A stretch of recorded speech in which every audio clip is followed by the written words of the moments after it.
Good afternoon, ladies and gentlemen. What a beautiful day it is here at picturesque Beasley Field, Championship Sunday. For a ticket to the big dance here after we just finished semifinal number one, this Team Ontario punched their ticket to the big dance. This game will feature the away team, Ontario won, the Kitchener Panthers, and your home team, the hosts, the Dartmouth OLR Renegades. I am Matt Dudelay here alongside the crew here at High Button Sports. We're very excited to bring you this action here this afternoon as we wait for opening pitch. The team's just finished their infield, outfield, and at this time, we're going to go through the starting lineups first for the away team, Kitchener Panthers. Leading off, number 67 playing right field, Will Pollard. The center fielder batting second, number 36, Blake Jacklin. The three-hitter, number 80, the DH, Eric Martin. Batting fourth, number 52, the first baseman, Simon Grinberg. Batting fifth, the shortstop, number 58, Tyler Henriquez. Batting sixth, the third baseman, number 47, AJ Carosas. Batting seventh, number 65, the left fielder, David Boonstra. Batting eighth, number 59, the catcher, Ben Salazar. And finishing off the offense here for the Panthers, number 66, the second baseman, David Polson. Towing the rubber this afternoon for the Panthers is going to be number 91, Braden Babcock. And that's going to bring us to the home team here, the Dartmouth OLR Renegades. And leading off, no surprise here, number 12, the center fielder, Leighton Cuvalier. Batting second, the utility man, number 25, the right fielder, Cam Rendell.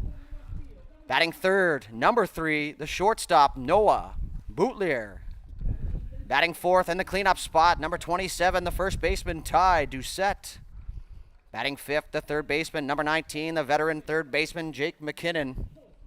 Batting sixth, doing the DHing this afternoon, number 10, Logan Raftis. Behind the dish, catching now, batting seventh, number 7, Mike Noggle. Batting eighth, the left fielder, number 8, Nathan Boutlier. And finishing off the offense for the Renegades here this afternoon, number 2, the second baseman, Ryan Fitzgerald. And taking to the mound today for your home team, number 71, Hunter Canning. As we wait for opening pitch here and the announcements to come over the field, if you have a chance to get down to the field here today, would be a great idea as the sun is shining over, the fair is moving, the crowd is filling in, the beer tent is flowing, the food lineup is huge. It's going to be a great atmosphere down at Beasley Park.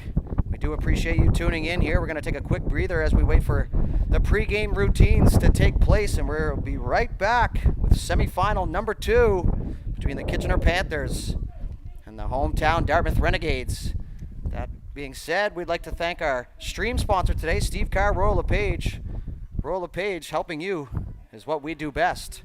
So stepping away here for a moment, we'll be right back with opening pitch. Stick with us. Thank you for tuning in. I'm Matt Dudelay with High Button Sports. We'll be back in a moment.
Okay, ladies and gentlemen, as Canning finishes up his warm-up pitches, we're going to have Dartmouth in the all-whites and the Panthers in the black. And up first here, Hunting is going to face Pollard, Jacklin, and Martin. Looking to get off to a good start here. We're very excited to bring you this action here this afternoon. Semi-final championship Sunday here at picturesque Beasley Field.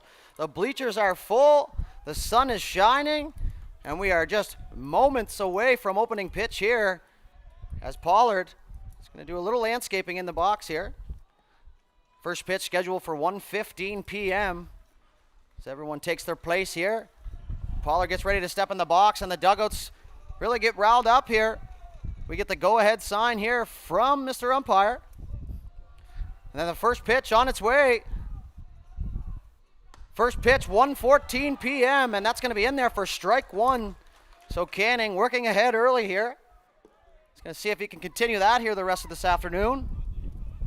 It's Dartmouth looking to give their hometown fans something to cheer about early. Canning, second pitch now. That's going to be fouled to the backstop. So now working way ahead here is Canning. He's going to put the Kitchener batter down early now. We're going to see how this unfolds here. The first batter, the ever crucial first hitter of the game. The 0-2 pitch on its way from the windup for Canning. That's going to be taken up high at the eyes for ball one, so a good waste pitch there. Always a tough pitch to lay off with 2 strikes. Stakes really high here this afternoon. Winner punches their ticket to the big dance. Loser goes home. That ball's going to be hit towards the second baseman, Fitzgerald. That's going to two-hopper. He's going to throw across the Doucette. That's out number 1, so the leadoff man is retired here, and that's going to bring up the center fielder, number 36, Blake Jacklin. So good job by Fitzgerald to square that one up and keep that in front as he took that on a 3-hopper. So 1 away now, top of 1. Semi-final action here at the 22U Baseball Canada Men's Nationals. So we wait for Jacklin to get set now in the box. Red batting gloves, a little swipe of the plate, and Canning's ready to go. First pitch now. It's going to be taken up high for ball 1, so good mix there from Canning. See if he can work up and down and all around and keep these hitters on their toes here. This good, solid hitting Kitchener team. This is the 1-0 pitch on its way. That's going to be swung on and fouled hard down the left side, and that's going to go down into a full parking lot. That's just going to narrowly miss a Chevy Cruze. The ball boys have their work cut out for them early here. So 1-1 count, 1 away.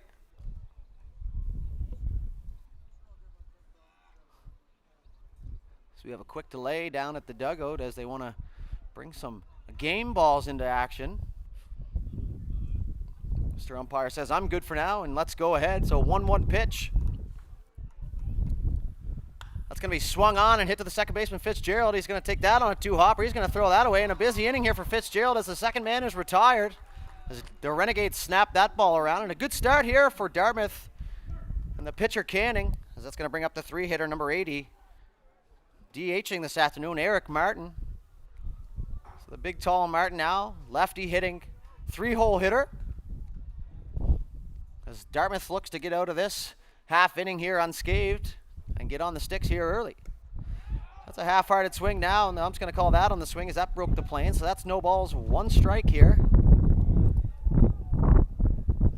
And we are off and running here this afternoon, folks. The 0-1 pitch. That's going to be swung on and missed. So a good pitch there from Canning as he is going to drop Martin down to 0-2. As you hear one more buddy down from a fan as the crowd's starting to get into this a little more now.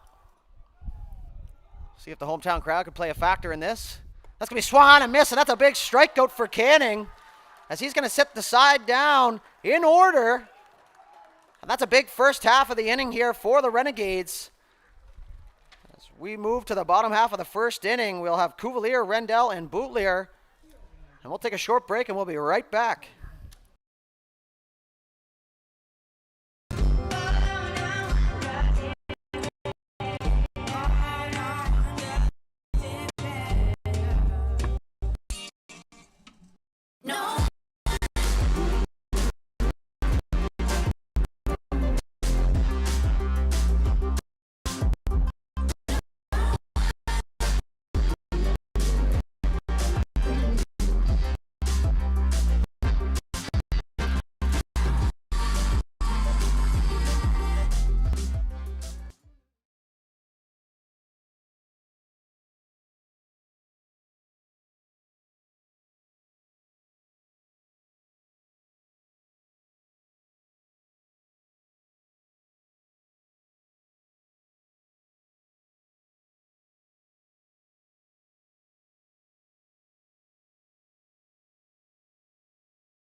Welcome back here to the bottom half of the first inning. That's going to bring up the leadoff man, the center fielder, the speedy center fielder, number 12, Leighton Cuvalier, as he's going to face the big left-hander here from Kitchener, Braden Babcock. Good velo, the southpaw. So you can almost guarantee he's got some craft into his game here. And we're going to see if Dartmouth can get to him early, as Cuvalier's set now. And so is Babcock. That's going to be swung on and right back, so right on that one was Cuvalier, looking to go after the first pitch here, and a lot of the time, the first pitch is the best one you will see. So Dartmouth wasting no time with the bats here, as now the 0-1 pitch is on its way from Babcock. That's going to be hit to left field, and the left fielder's going back, and that's going to be gone! So touch 'em all, Leighton Cuvalier. And he's going to give Dartmouth an early lead here with a moonshot over the left field wall. And ladies and gentlemen, he is fired up. As Cuvalier touches the plate now, he's going to stomp down. The whole Dartmouth dugout is out in celebration here. And we'll see if that's going to spark the rest of the team here. So 1-0 Dartmouth lead. And a leadoff home run here in the semifinal matchup. And you can't chalk it up any better than that, folks, as that's going to bring up the right fielder, number 25, Cam Rendell. So he's going to look to feed off that success here from Cuvalier as Babcock's ready to go. Lefty on lefty matchup. He's going to take that for strike one, so good bounce back pitch from Babcock. The 0-1 pitch now to Rendell.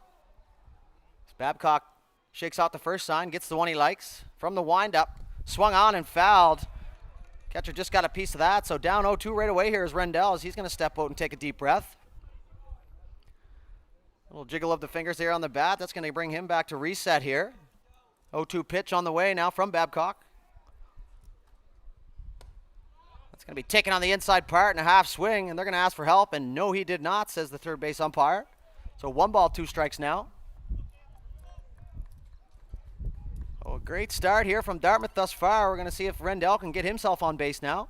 1-2, swung on and fouled just to the right side there. So a good waste pitch and a good job to fight off the corners here from Mr. Rendell.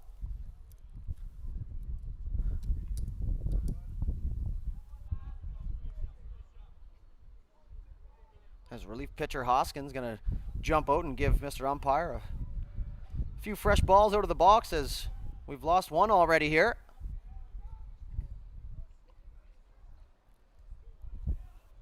So the crowd buzzing here early after the leadoff home run from Cuvalier. You can just hear it from up here in the booth. As the 1-2 pitch is on his way now. That's going to be up and in to Rendell as he narrowly gets out of the way. So 2-2 now that runs the count. So high stakes here at Beasley Field this afternoon, and these are the moments you live for and the games you play for all year. 2-2 pitch. Up high, ball 3, so great job for Rendell to run the count back to full now. So none away, 3-2 count. Payoff pitch from Babcock here. That's going to be swung on and hit hard to the right field. And that's going to get over the right fielder's head, and that's going to one-hop the fence, and he's going to run round to first into second. And an awkward slide, but he's going to be in there safe with a sliding double as he gives the salute to the bench. Rendell goes into second base now. So none away still. Runner on scoring position here for the shortstop, number 3, Noah Boutlier. As Dartmouth's looking to feed off this energy early here. Let's see if they can roll with the momentum now. Lady Mo, as our good friend Gardner McDougall likes to call it. So Boutlier now against Babcock, the big lefty. He's going to work from the stretch now. Quick peek back to second. Now the pitch. That's going to be in there for strike one. So a good take there from Boutlier, as that wasn't the pitch he was looking for. A little bit up at the eyes there, but he gets the call. So no balls, 1 strike here to Boutlier. The silky smooth shortstop for the Renegades. He's going to swung on and miss now as Babcock looked to lean back on that one. A little extra juice on it. As Boutlier falls down 0-2, he's going to step out and take a deep breath, and now he's ready to go. As Babcock wasting no time here.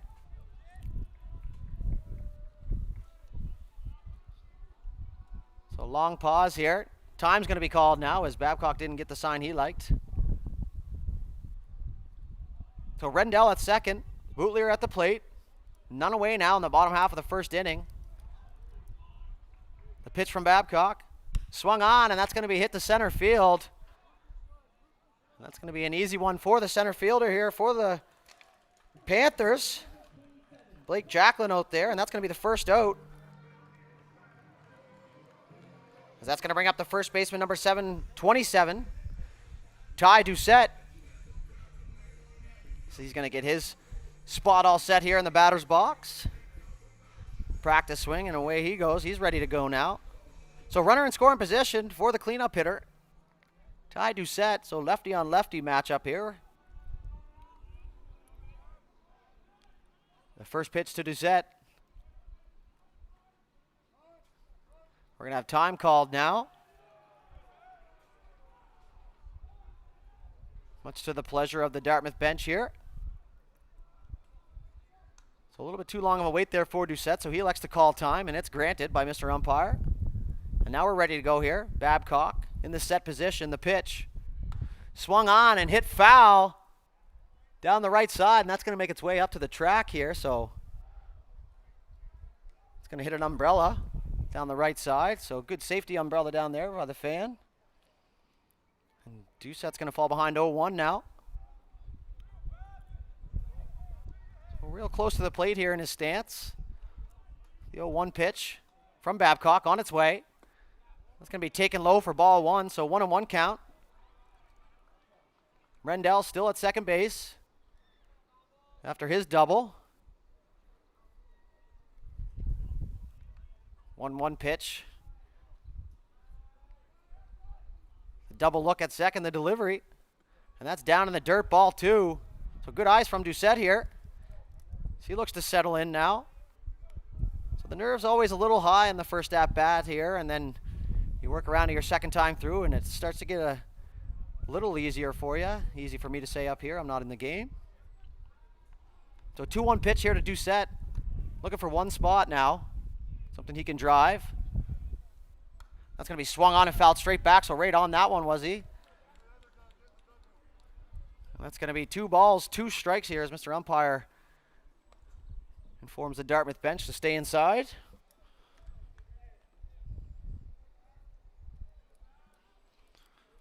So Babcock ready to go. Doucette steps back in the box now with a 2-2 count, 1 away. Dartmouth with a 1-0 lead off a leadoff home run from Cuvalier.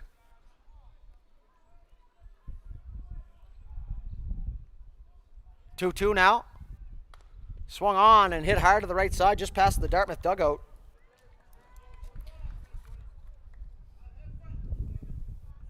As the crowd gives some words of wisdom to Mr. Doucette here to have some fun up there, and couldn't agree more.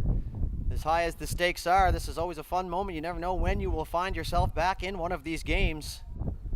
So enjoy the moment as you can and make the most of it. As Doucette's looking to do that here with a 2-2 count. We're going to have time called again now. So the Dartmouth bench is fired up. You can hear them right through the walls here up in the High Button Sports broadcast booth. So energy's high here for the Renegades. The 2-2 pitch on his way as Babcock takes a peek at second base. Now the pitch. And that's going to be taken low and inside for 3-2 count. So full. And a good at-bat here from Doucette. He's going to step out and take a deep breath. The payoff pitch to Doucette here. 3-2, guy on second. The pitch. Swung on and hit. And that ball's going to travel a distance. And it is out of here. Off the Doucette fence in right field over the scoreboard. And welcome back, Mr. Doucette. Touch 'em all. And Dartmouth's going to take a 3-0 lead as Rendell crosses the plate. And Doucette and the Renegades are fired up right now as he stomps the plate. So Ty Doucette, just the man they brought in to do exactly that, as he gives a salute to the crowd. So 2-run homer for Ty Doucette, the young man from right around the corner here in Dartmouth. And he shows shot aside of his old man there with an absolute moonshot to right field. And that's going to put Dartmouth up 3-0 here. Now stepping into the box here for Dartmouth, the veteran third baseman, number 19, Jake McKinnon. McKinnon having himself a solid tournament here as Babcock gives his first pitch to this batter, and that's going to be inside curveball for strike one. It looks like we're going to have some action down in the Panthers bullpen. So once I figure out who it is, I will let you know. The 0-1 pitch. The umpire's going to say, yes, he did on the swing, so no balls, 2 strikes.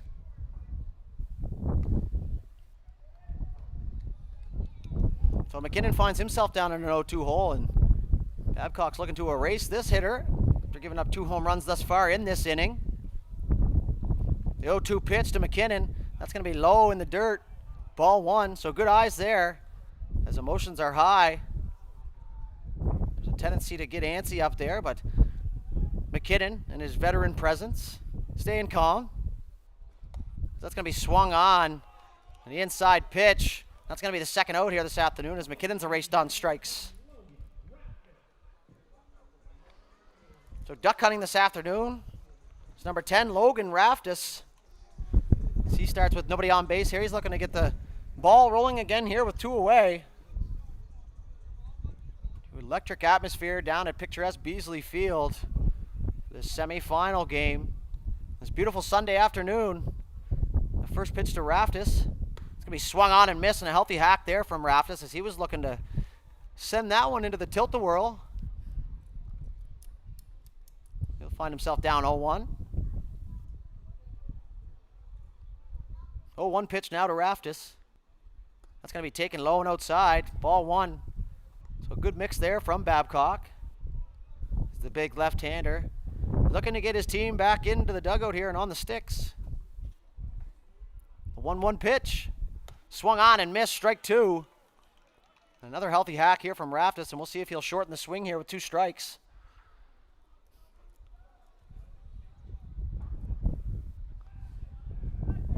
So 0-2 now to Raftis, 2 away. Taken up high, ball 2. So 2 is right across the top here. 2 balls, 2 strikes, 2 out. Bottom half of the first inning. That's going to be taken in the dirt, 3-2 now. So good job by the Dartmouth hitters here to run the count full. Doing their best job to keep the Panthers and Babcock out there for as long as they can in the sun. It's now the 3-2 pitch on its way. Swung on, and that's going to be popped up in the infield. It's going to be a catcher's pop. He's going to make the play there, no problem. That's going to retire the side. So Dartmouth puts up 3 runs on 3 hits. There were no Panther errors and no runners left on base. We'll be back with the top half of the second inning as Canning will take the bump once again here for the Renegades. We'll be right back.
All right, welcome back after an exciting bottom half of the first inning as Dartmouth jumped out to a 3-0 lead on 2 home runs and a double as the shortstop, number 52, the first baseman, Simon Grinberg, steps into the box now. Righty versus lefty. That's going to be taken on the outside part of the plate for ball one.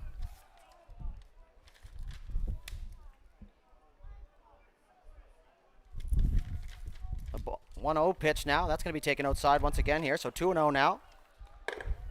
So the Panthers just going to look to get base runners here as they trail 3-0 after one complete inning of play here. That's going to be in there for strike one. So 2 balls, 1 strike. And another good bounce back pitch here from Canning. So Canning here very early before the game, as he was here in the last one out in the track there warming up. So good routine. Very serious pitcher out there. And now that's going to be just low for ball 3. As he's going to look to climb the ladder a little bit here. He's going to pitch from the windup now with the glove in front of the face. And the pitch swung on and hit back behind the backstop. Foul ball, strike 2. As the Dartmouth dugout continues to buzz here. So now full count to Grinberg, the first baseman from the Panthers. The payoff pitch from Canning. Swung on and fouled back just off the glove of Noggle. So got a piece of that one. He's going to give that an extra squeeze there and say, come on, Mr. Mitt. And we're going to try the 3-2 pitch once more. So 3-2 to the leadoff hitter here in the top half of the second inning. That's going to be swung on and missed, and another strikeout for Canning, his 3rd of the afternoon.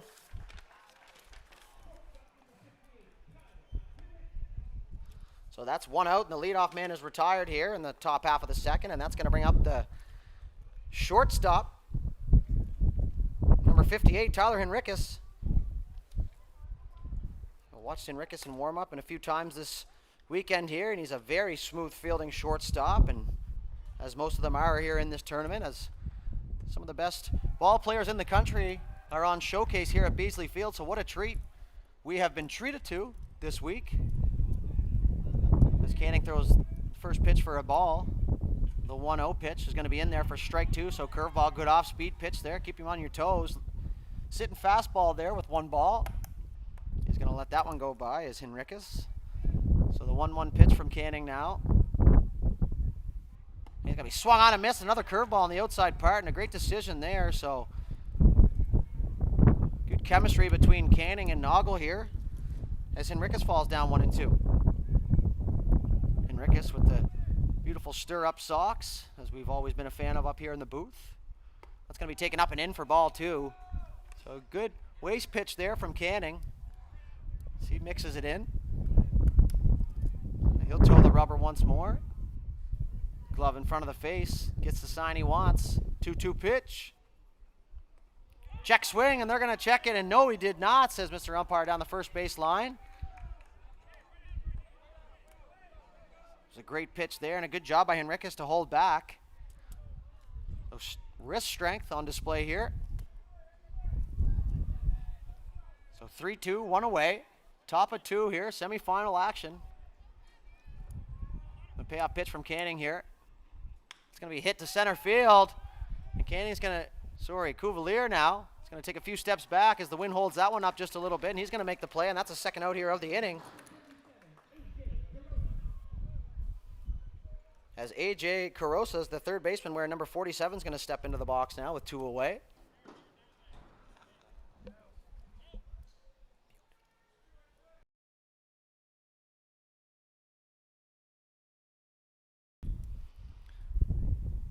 The first pitch from Canning is going to be swung at and fouled down the left field line.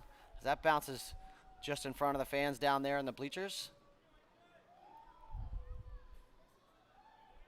So no balls, 1 strike. The pitch popped up just behind second base. As Cuvalier's going to call for it now, he's going to catch it, and that's going to retire the side here.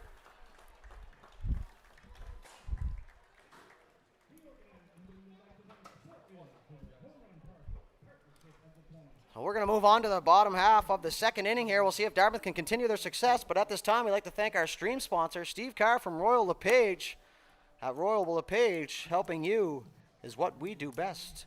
So we're going to step away for just a moment here in the High Button Sports booth, and we'll be right back with the bottom half of the second inning, and that's going to be Noggle, Bootlear, and Fitzgerald up for the Renegades.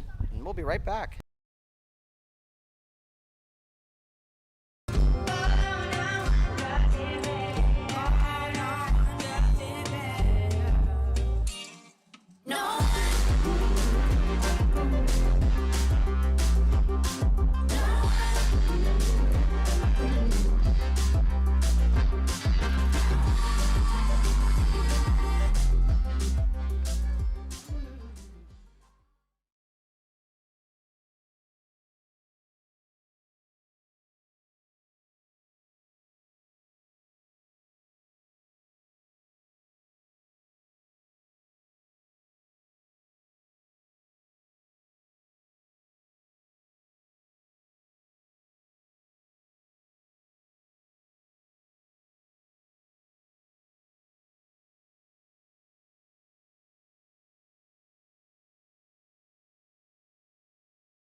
As the throw goes down to second base here in the bottom half of the second inning. The ball's passed off to the pitcher Babcock here. We're going to have the catcher, number 7, Mike Noggle, leading off the action here in top of 2. So Dartmouth jumped out to a 3-0 lead here in the bottom of the first. If you're just joining us, off 2 home runs and a double, one of which off the bat of Ty Doucette, which went way up over the scoreboard. As Noggle swings at the first pitch, and he's going to foul that one straight back, so right on it here. No balls, 1 strike.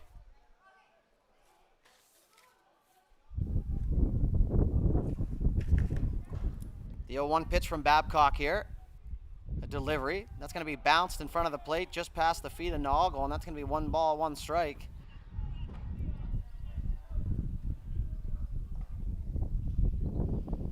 So 1-1 to the catcher Noggle.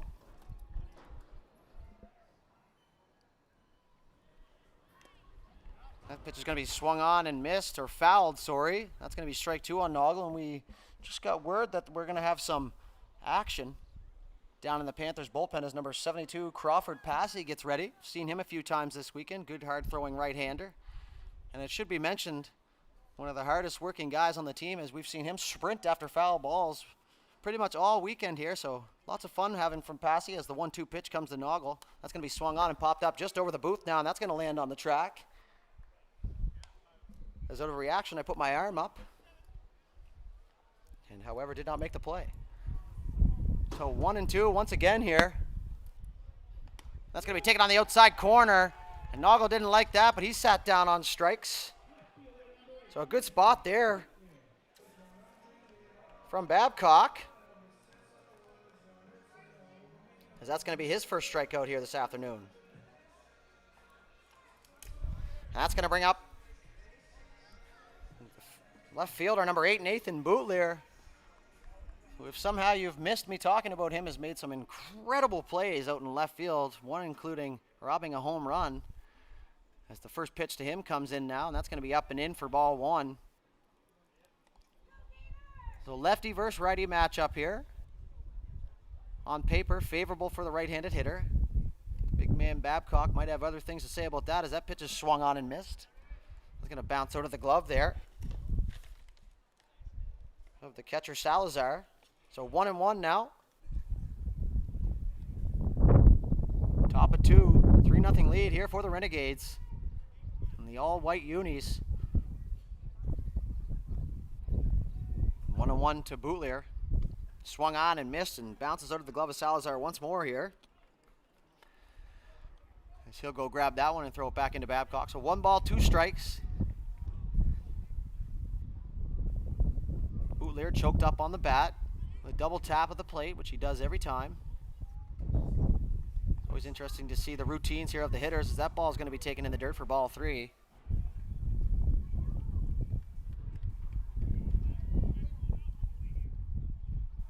Bootlear's going to try and work his way on board now, as that was the second ball, sorry, my mistake. Getting a little ahead of myself now. So 2-2 pitch is on its way. That's going to be in the dirt there, and that's going to be ball 3. So maybe a little prediction there out of my brain. So now we'll run in the count full. 1 away here in the bottom of the second. 3-2 pitch, the delivery. Taken for ball 4, and Bootlear's going to work himself a walk. So great at bat there from the left fielder Bootlear. That's going to bring up the scrappy, smooth fielding second baseman Ryan Fitzgerald, wearing number 2 here.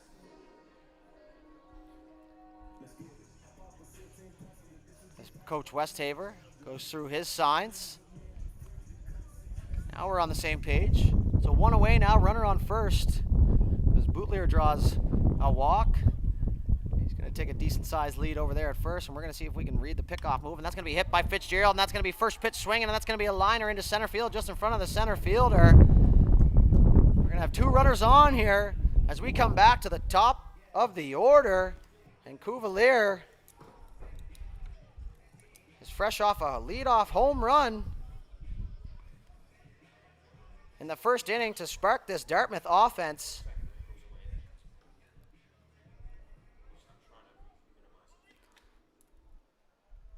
So Cuvalier now, the leadoff man. He's going to work with runners on first and second. The pitch from Babcock on its way. That's going to be swung on and hit to the right side, and that looks like it might get through, and it does. It gets under the second baseman. He's going to grab that, though. Now we're going to have a play at the plate as good base running there from Bootlear. And he's going to score, so Bootlear comes around as the second baseman dives for that, and he lands on top. So good heads-up base running there from Bootlear as he's going to give Dartmouth a 4-0 lead. So we'll mark that down as an RBI single from Cuvalier. And Fitzgerald almost thrown out there at second, so good heads-up defense. And just in the nick of time does he slide in. And that's going to bring up their right fielder, number 25, Cam Rendell, who hit a double in his last at-bat. So another run scored here in the bottom half. Cuvalier, Fitzgerald, first and second respectively. As the pitch to Rendell now. He's taken on and swung, and that's going to be fouled off down towards the junior high here and just over the batting cages to our left. So Cuvalier 2 for 2 now early on in this game. Always a good sign when you get through the order twice here almost in 2 innings. So everybody's had their rep. As the 0-1 pitch to Rendell now as Babcock looks at second. That's going to be a check swing. As that ball narrowly misses one of the ball boys. And Rendell's going to fall down 0-2 now. As Mr. Umpire looks for a couple new fresh pearls. Once again, relief pitcher Hoskin. He'll deliver. So good guy Hoskin doing his part to keep this game moving right along. As Rendell's down 0-2 now with runners on first and second. As we continue to see work down in the Panthers bullpen. So the 0-2 pitch from Babcock. That's going to be swung on, hit to the left side, and that's going to be down. We'll see if they send him. And the left fielder bobbles it. That's going to go through. Fitzgerald's going to come in to score. Cuvalier to third. Rendell into second. And he's going to be thrown out. But a 2 RBI single from Rendell. Sorry, 1 RBI single. And then he's going to be thrown out at second base as Cuvalier slides into third. So runner on third, 2 away. Fitzgerald scored the run there. Sorry, folks. Got caught up in the moment. And that's going to bring up the shortstop, number 3, Noah Bootlear. He's going to try and catch this runner with 2 outs and put Dartmouth up by a 6-run lead here as they lead 5-0. That's going to be taken as he thought about it, held back, and that's going to be strike 1 regardless. So next pitch here for Bootlear. No balls, 1 strike, 2 away. Bottom of 2. He waits for the pitch. Now from Babcock. That's going to be swung on and hit down the right field line, and that one's going to land fair, uncontested, as that lands just into the crowd there in front of the bullpen. So Noah Bootlear is going to be down 0-2. So As we wait for the fielders to get set here for the Panthers. Now he's ready. 0-2 delivery. The pitch. Taken on the outside corner, and he rings him up, and that's going to be the third out here this afternoon in the second inning.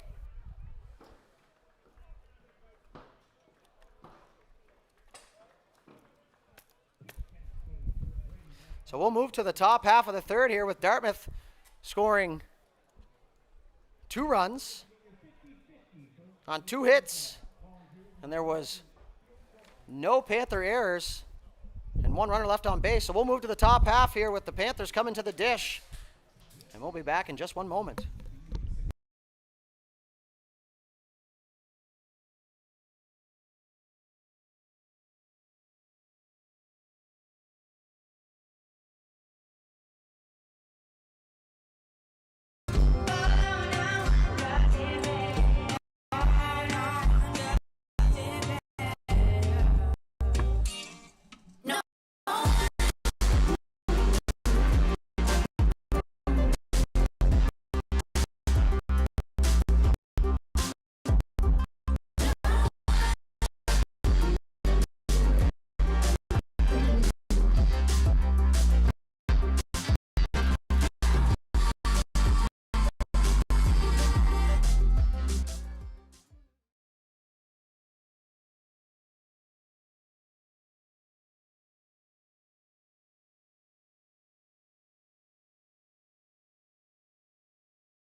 All right, welcome back here to the top half of the third inning with the Panthers coming to the plate now. It's going to bring up the left fielder, number 65, David Boonstra. His first plate appearance here this afternoon. As Canning and the Renegades continue to roll. The first pitch from Canning, that's going to be up and away for ball 1. So the ever-important strike 1 still waiting for that here. The 1-0 pitch, that's going to be in there for strike 1. So there it is, as I say it. 1-1 pitch here. Canning gets ready in the windup. Now the pitch. That's going to be low on the dirt, curveball. So ball 2. Just trying to mix the speeds here is Canning. Ready on lefty matchup. 2-1 pitch. Swung on and lined to left field. And Bootleer is going to be there, and that's going to be the first out of the inning here as the leadoff man is retired. That was a hard hit ball the opposite way.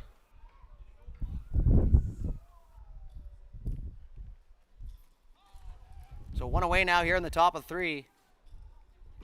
That's going to bring up the catcher, number 59, Ben Salazar, who had himself a game last night. He's going to look to continue that success here in the top of the third for the Panthers. That pitch is taken up and in. A little chin music there from Canning. And 1 ball, no strikes.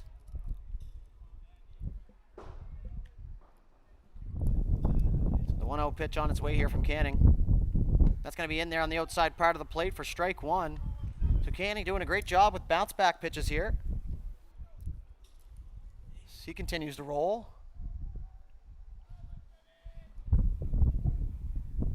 1-1 pitch here, 1 away. Swung on and fouled, and that's going to land just to the right of the foul line as Noggle runs out to grab that before it rolls back into fair territory. So those things do happen. It's not often, but definitely seen it before in my career. So now Canning working ahead. 1 ball, 2 strikes to the catcher Salazar. So he's going to take an extra moment here, get himself locked in.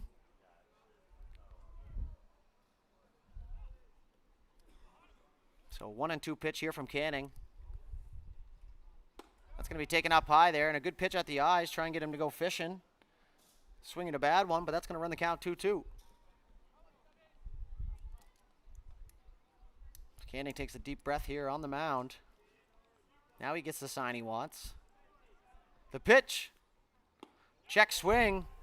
They're going to check it down to first, and no, he did not, and I think that one was obvious, even from up here. It's a good job by Salazar to hold back there and work himself into a full count. the payoff pitch on its way. Canning to Salazar, and that's going to be taken. Strike three, he rings him up, and that's going to be the fourth strikeout here for Canning, as he's just absolutely painting corners out there, and that's going to be the second out.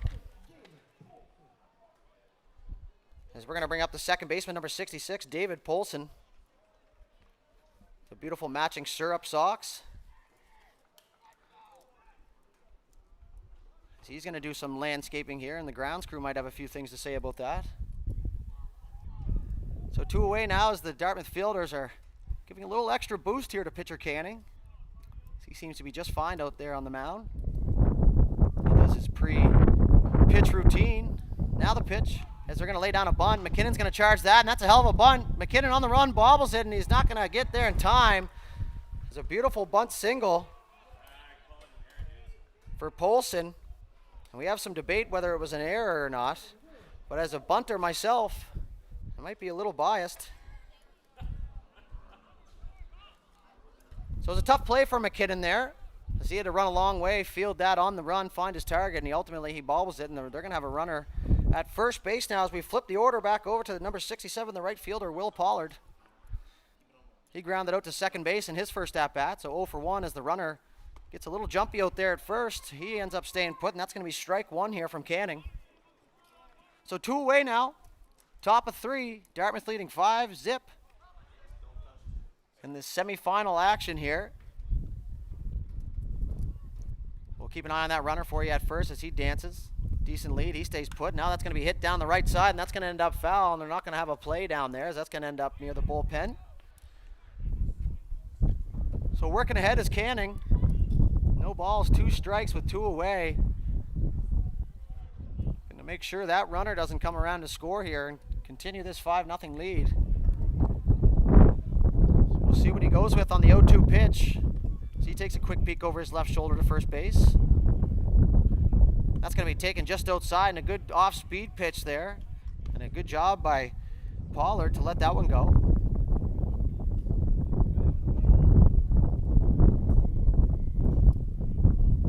So we'll go 1-2 count. Canning, another check to first. The runner's been pretty jumpy over there. Now he's getting ready to go. He gets stopped, he stays, and that's going to be in the dirt. And a good block by Noggle there. So he continues to smother baseballs behind the dish. His blocking on great display here this week. So 2-2 count, 2's right across. We'll see if they put the runner in motion now. The leadoff man at the plate. And he's off. That's going to be swung on and missed. Strike 3 in the throw. Won't mean anything. And that's going to be strikeout number 5 for Canning, as he erases the leadoff man once again. And we're going to move to the bottom half of the 3rd inning here, with Dartmouth coming to the plate. So we'll take a quick break and we'll be right back.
So back with the bottom half of the third inning here with Dartmouth holding on to a 5-0 lead. And a big part of that is from this man coming to the plate here, number 27, Ty Doucette, with an absolute tater over the scoreboard in right field for 2 RBIs. He's going to look to continue that here against pitcher Babcock, as Babcock throws strike 1 in there now. This Ty Doucette looks to be settled in here at the dish, so the 0-1 pitch now coming here. That's going to be taken for strike 2, so extra patience here. Didn't get the pitch he wanted, so now Babcock's going to look to erase Doucette with a little revenge. So the 0-2 pitch is going to be taken on the outside corner, and that was close, but that's going to be ball 1.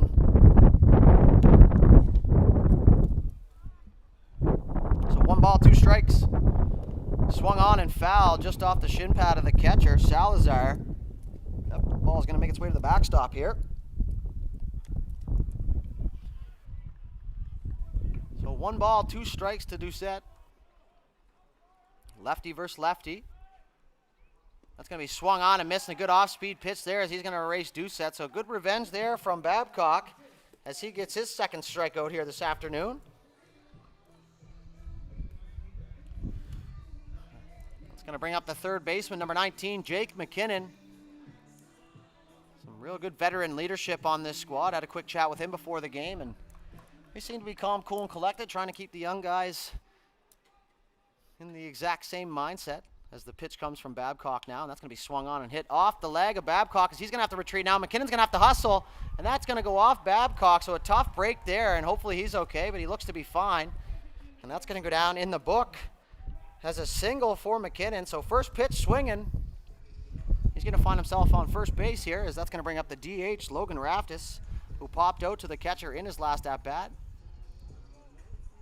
So as you look down at Coach Westhaver, he's going to tell Raftis, zone it up, shorten that zone. Nice compact swing. Do your thing here. Nothing special. Stay with it. So McKinnon's on first. Haven't seen a pickoff move from Babcock yet. The pitch swung on. That's going to be hit to the left side, and that's going to be a one-hopper in front of the left fielder, and that's going to be another hit as things start to heat up down there in the Panther bullpen. So 2 pitches, 2 singles, as that's going to bring up the catcher, Mike Noggle, as his walk-up tune has some very down south feel and very suited for today with the sun absolutely beaming down on Beasley Field here. Noggle 0 for 1. Got caught looking in his first at-bat. We're going to see if the bunt is on here in a high-stakes game. You want to do things the right way. So first and second. The pitch here from Babcock. No bunt, swinging.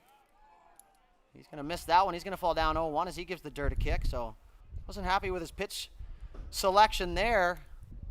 But nonetheless, that's why they give you 3 strikes. As Noggle's going to look to do some more damage here for the Renegades. Swung on and missed, strike 2.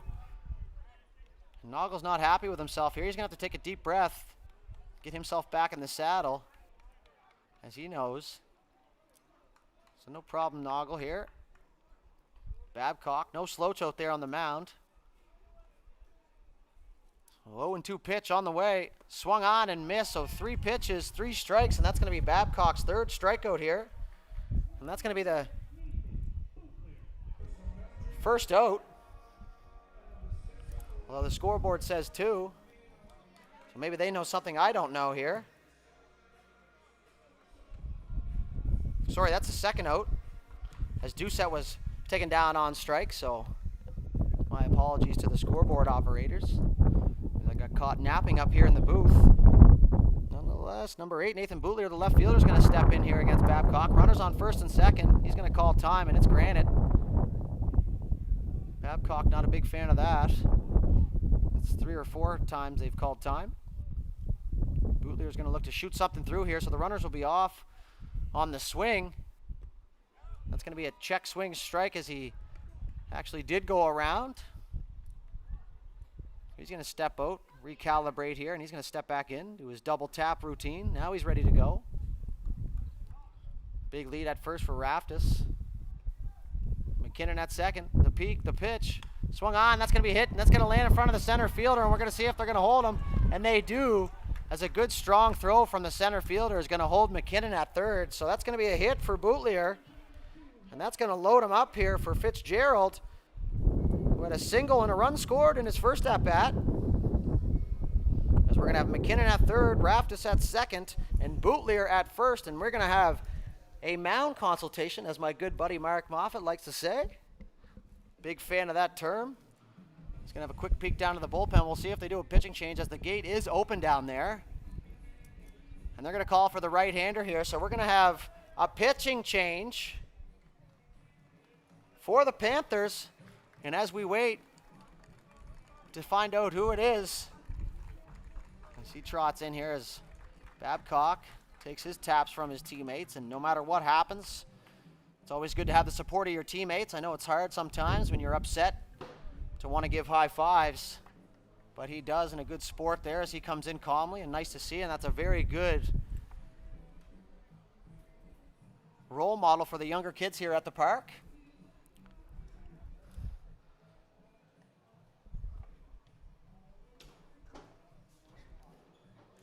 So we are going to have a pitching change, and it's going to be number 97, Ben Zaire.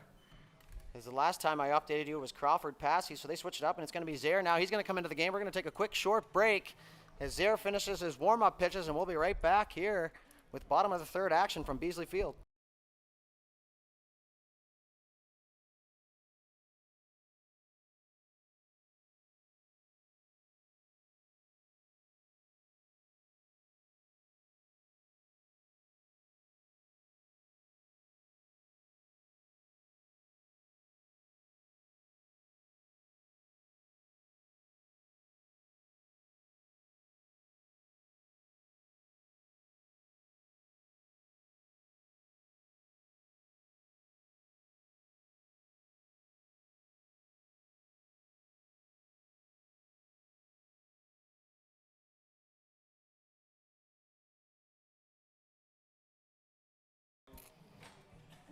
So as Zaire enters the game here with the bases loaded, the three runners will be the responsibility of Babcock here with 2 away. So Zaire pitched on Thursday, 6 innings pitched, 8 Ks, and player of the game. And a special shout out to Mr. Zaire as he follows High Button Sports on Twitter. So that will automatically consider him a friend of the show. As I am informed by our HB Sports information crew up top. As the big right-hander is going to take a quick peek around now as the second baseman, Fitzgerald, is up to bat. No balls, no strikes. Bases gassed. That's going to be taken up high for ball 1. So Fitzgerald looks like he's always ready to swing. That's a good sign of a player being locked in here as he gives the 1 second hand once again here. As Raftis is jumping around on second there, trying to get in the head of Zaire. That pitch is right there. And that's going to be fouled off by Fitzgerald. So 1 ball, 1 strike. Always fun to use a little play on words with the players' names.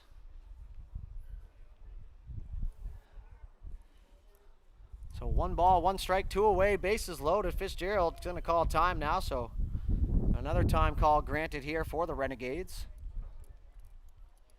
As Zaire's going to toe the rubber now as Fitzgerald is ready to go. So 1-1 looking to make a mess here for the Renegades. That pitch is swung on and hit to third base. And that's going to take a weird hop over the third baseman. And he's not going to be happy with that as McKinnon's going to come around to score. Raftis is going to slide in to score. Fitzgerald's going to go to second with a double. And they're going to tack 2 more on here with a 7-0 lead now. As McKinnon, Raftis both come in to score. And you got a feel for the third baseman there, folks. That was a very weird Beasley hop, although I have seen it before and actually have been out there myself for a few of them.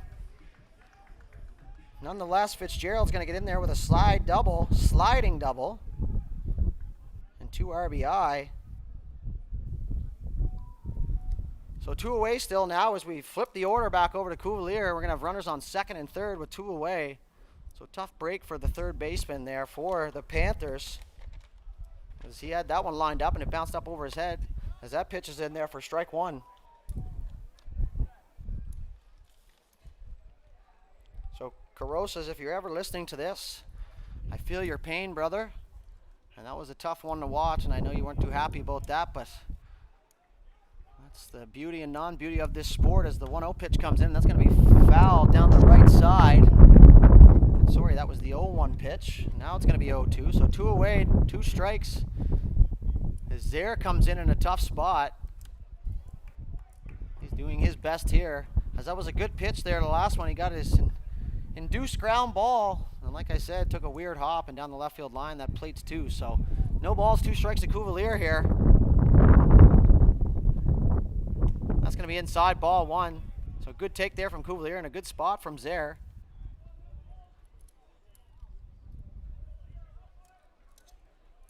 Cuvalier now. Fitzgerald at second. Bootlier at third. He's going to look to continue this lead here as another time call, but this time by the catcher.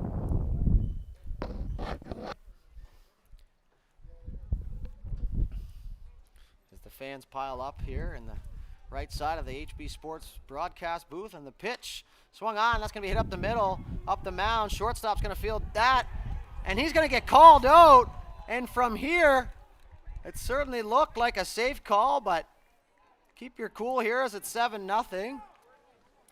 And that's going to retire the side here. So Cuvalier is going to ground out to the shortstop, and a good play there as that ball took a big hop off the mound.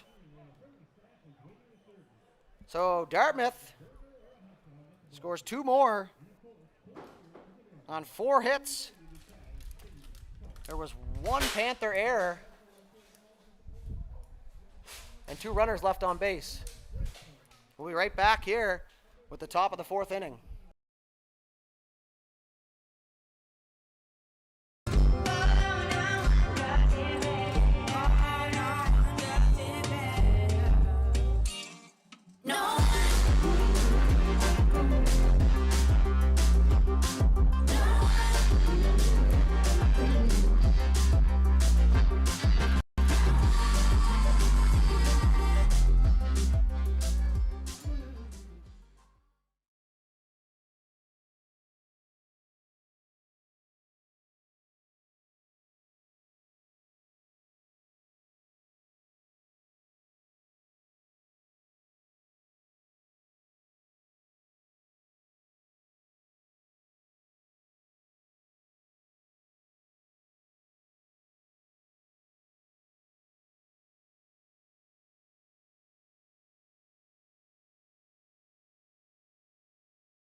All right, welcome back here, folks, to Beasley Field for the top half of the 4th inning after Dartmouth puts up another 2 in the bottom of the 3rd. And that's going to bring up number 36, the center fielder, Blake Jacklin, who grounded out to second base. Fitzgerald in his first at-bat here. He's going to look to get on the board in the hit column as Canning continues to throw here for Dartmouth. That pitch is swung on and hit hard down the right field line. That's going to be foul as Rendell makes his way down there.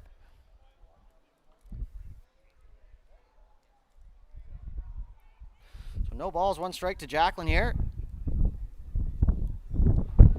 So foot on the gas here for Dartmouth. As Canning throws the 0-1 pitch now, and that's going to be down low for ball 1. So an off-speed pitch taken. Good eye by Jacklin.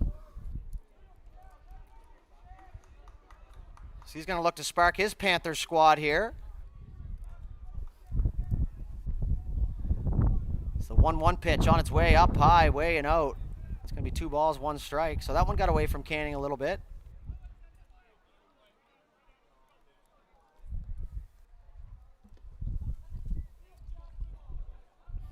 So 2 balls, 1 strike here to Jacklin. The pitch from Canning.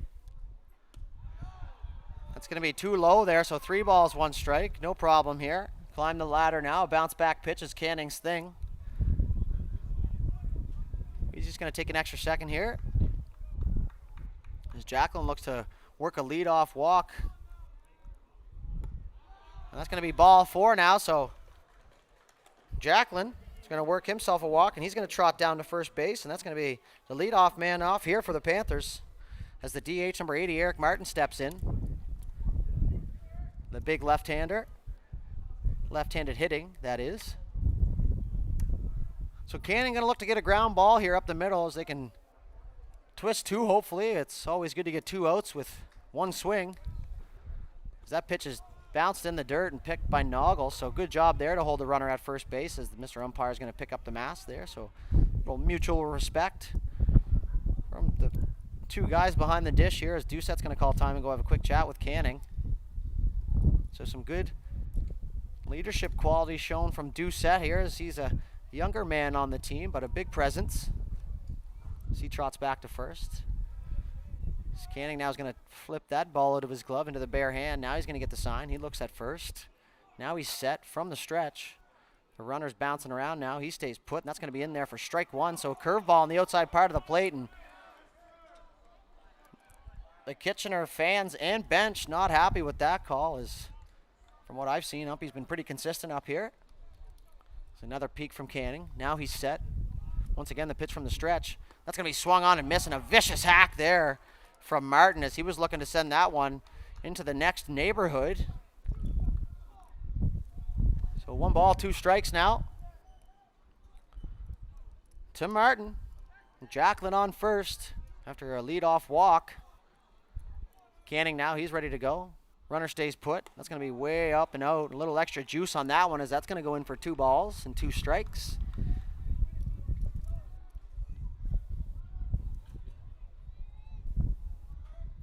Canning here throwing a little more pitches than he was liking to. That's part of the gig. So 2-2 now. Runner stays put once again. That's going to be swung on. That's going to be popped into right field as Rendell's going to call for it. He parks under that. He makes the catch, and that's going to be the first out here in the top of the 4th.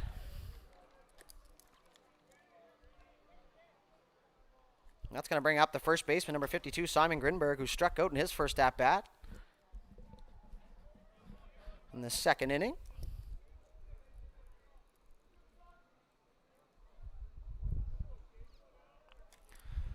So Canning takes another look over at first. Stays put there, swung on, hit down the right field line. That's going to be foul by probably less than a foot as it looks from up here in the booth. So Canning getting ahead there with the ever-popular strike 1. If you ask any pitcher at any level, strike 1 is a very crucial pitch as it automatically puts the hitter down in the count and forces him to swing the bat. It's the pitch from Canning now, way outside for ball 1. So Canning doing a good job here of working all around the plate here, changing the eye levels, changing speeds. We'll see if he can continue that throughout this game. Nice hot day here at Beasley Field. The runner dances around at first again, and that's going to be outside again now, so a little bit of fell off the mound there with a release point. But 2 balls, no strikes. 1 away here and a runner at first. There's Grinberg now with the bat shake. It's going to be swung on and fouled back off the backstop, and it's going to be strike 2 here. So Canning claws his way back in as we see a ball over at Little Beasley that was ripped down the right field line into the trees. As we come back to Big Beasley here, 2-2 count. And now Grinberg is going to return the time favor, and he's granted his request. So we're going to try the 2-2 here now. As Canning takes another peek. Another shuffle at first base. He's going to step off. As the Panthers bench yells back. The ever familiar sounds from the dugout here. 2-2 pitch on its way now. Runner stays put, swung on and popped up. And that ball is going to get out of play as McKinnon had no chance on that one, as that's going to land just short of the batting cages here at Beasley Field. So Beasley Field looking mighty fine here this week, so a big shout out to the grounds crew. And for the 20 years that I personally have played here, the field has never looked this good. So kudos to them. Working hard here all weekend. A great visual from up top here as we still work 2-2 now from Canning. we'll see if we get the shuffle at first base, which we do. He stays put once again. That's going to be bounced on the inside part of the plate just in front of it, and that's going to run the count full here. So we'll see if they put the runner in motion with one away. The downside to that is you put the runner in motion, there's a line drive or a pop-up. There is a chance of getting doubled off, and when you're down 7-0, there's a good chance you're probably not putting him in motion. And that's going to be swung on and hit to right field as that's high in the air. So Rendell's going to be there. Dartmouth has a guy there, and Rendell's going to grab that one for the second out. That's going to keep the runner at first, so Grinberg pops out to right field, and that's going to be Rendell's second ball and second out here of the inning.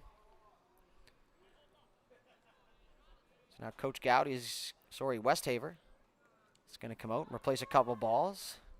So Mr. Umpire is going to clean off the plate, and that's going to bring up the shortstop, number 58, Tyler Henriquez, who flew out to center field Cuvalier in his last at-bat. So 0 for 1 now. He's going to have a runner at first with 2 away. Down 7 rip here in the top half of the 4th inning. Well, runner stays put at first again. That's going to be in on the outside corner for strike 1. And a great spot for that pitch. So that's a tough one to smoke. So Canning now back into the stretch. That's going to be ball 1 now, as that was pretty much in the same spot, but just a little low. I mean, Mr. Umpire hasn't been calling that yet, so that's good to see. The consistency back there. It's a tough job. Wouldn't want to do it myself. So 1-1 pitch. That's going to be swung on and miss, and a great off-speed pitch there from Canning, as he's been mostly fastballs here this inning, and rightfully so with a 7-run lead. You're just looking to throw strikes here, but at the same time, you don't want to give up anything to this real strong hitting Panther team, as we've seen them lose a couple here this week. So 1 ball, 2 strikes, 2 away, runner on first base. Henriquez now, the shortstop. That's going to be up and in as he lets that go. No problem there. That's 2s across the board now. So Henriquez looks like a ball player, plays like a ball player, and he's great all around. Look good, feel good, play good here for Henriquez. That's going to be swung on, and a curveball he waits on, and that's going to be hit to center field. Cuvalier on the run now, and he's going to track that down and slide onto the warning track, and he's going to make another great play out there for Mr. Cuvalier, and that's going to be the 3rd out here in the top half of the 4th inning. So no runs on no hits, no Dartmouth errors, and we're going to run to the bottom half of the 4th. But before we do that, we'd like to thank today's presenting sponsor of the live stream is Steve Carr, Royal LePage. At Royal LePage, helping you out is what we do best. So we'll take a quick break here from High Button Sports. You stick with us, and we'll be back here with the bottom of the 4th inning.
And we are back here.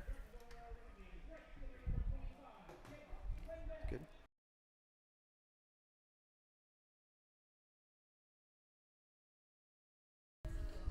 All right, sorry about that. We're now going to have Cam Rendell, the right fielder, step in here. He's 2 for 2 with a double, a single, and an RBI. He's going to lead off the bottom half of the 4th inning as Dartmouth looks to continue their success at the dish here with Zaire back out on the mound for the Panthers. And that's going to be inside, taking for ball 1. As Rendell jumps out of the way, and he's going to do the loop around the umpire and the catcher. So we've seen that a few times here this week, but if it were me, that would be wasting my energy. But to each their own, whatever makes you tick. Is the 1 ball, no strike pitch. It's going to be up high for ball 2. So Rendell with a good knowledge of the strike zone here, and he likes to swing at pitches only he knows he can drive. So good discipline from the right fielder. 2 balls, no strike, good hitters count. And that's going to be low, ball 3. So Zaire's going to fall behind 3-0 now, and we're going to look to see if he's going to climb the ladder or if he's going to issue a free pass here to Rendell. Can't imagine that the green light would be on here. The 7-0 lead, nobody on. Crazier things have happened though, however. 3-0 pitch, and that's way up and out. So 4 straight as Rendell's going to make his way down to first base with a free pass. So free 90, as they say in the business, and that's going to bring up the shortstop Bootlier, who flew out to center field and struck out.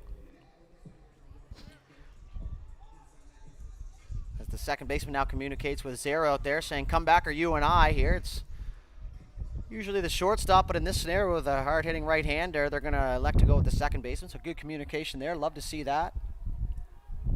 As Rendell's going to be on first base now. Shortstop Bootlier is going to take the first pitch. And that's going to be in there for strike 1. So after 4 straight, he's going to throw first pitch strike now is number 53. Tyler Cale is going to make his way back down to the Panther dugout to our left side of the booth as Zaire takes a peek at the runner Rendell. The pitch, and that hits Bootlier in the shoulder, and he loves that. He's just going to take that one and trot down to first, so the second free pass here issued. As you hear, we got ice down from the bench. And Bootlier's not going to rub that one. He's just going to pretend like that one didn't even sting, and now we're going to have a quick mound visit as they're going to allow Cale a little more time to warm up here. So we're going to step away for 2 seconds, and we'll be right back here after the consultation at the mound.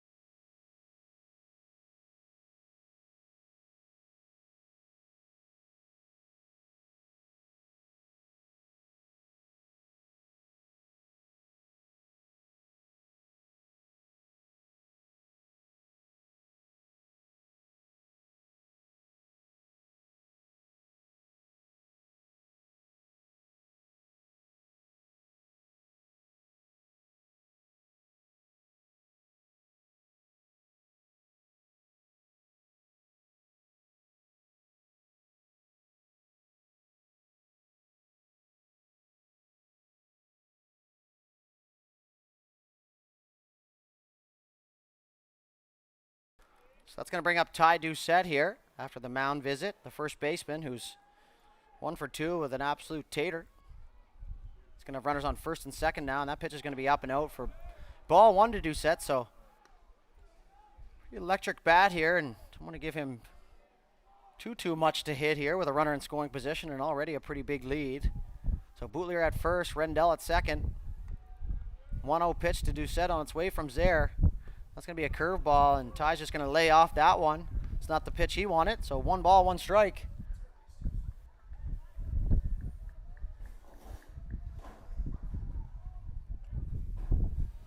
So 1-1 count now.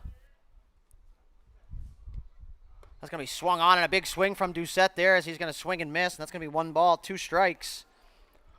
So none away here in the bottom of the 4th, sorry. Announcer needs to get it together up here. So 1-2 pitch now as the peak to second at Rendell. That's going to be a curveball again as Doucette's seen that in the first pitch, so he's going to sit and he's just going to foul that one off over to the batting cages here at Beasley Field. So good read out of the hand there from Doucette. Known for his hitting, but can do it with the leather as well. We'll see if he can come up big here again for the Renegades. It's the 1-2 pitch once more on its way. That's going to be up and out for ball 2. So a good waste pitch there from Zaire. And we're going to move the count to 2-2 now. None away. So the Renegades in business once again here in the 4th.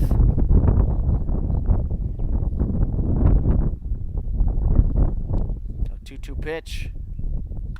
That's going to be swung on and hit high in the air to right field. It looks like the right fielder's going to have a beat on that one. And he does as Rendell tags at second. He's going to move up to third. So productive out there from Ty, and he just missed that pitch. That's going to bring up the third baseman, number 19, Jake McKinnon, who has a strikeout, a single, and a run scored here. So he's going to have a runner 90 feet closer at third base. As we do apologize there, as have a couple technical difficulties. So runners on the corners. One away. Big long pause here from Zaire. McKinnon's going to call time. He wants to reset. Eyes go out of focus after a certain amount of time here. And now we're ready to go again. The pitch. And that was in the feet there of the catcher Salazar, and Bootleger's going to move up 90 feet. So runners at second and third now with one away.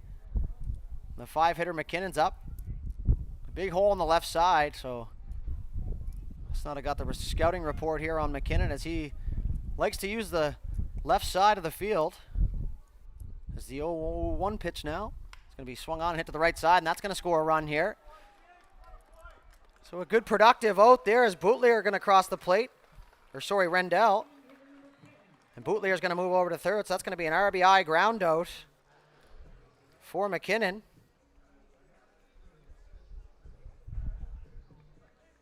As Dartmouth takes an 8-0 lead here in the bottom of the 4th. That's going to bring up the DH, number 10, Logan Raftis, as he looks to cash in that run. So Dartmouth doing a good job not stranding runners here.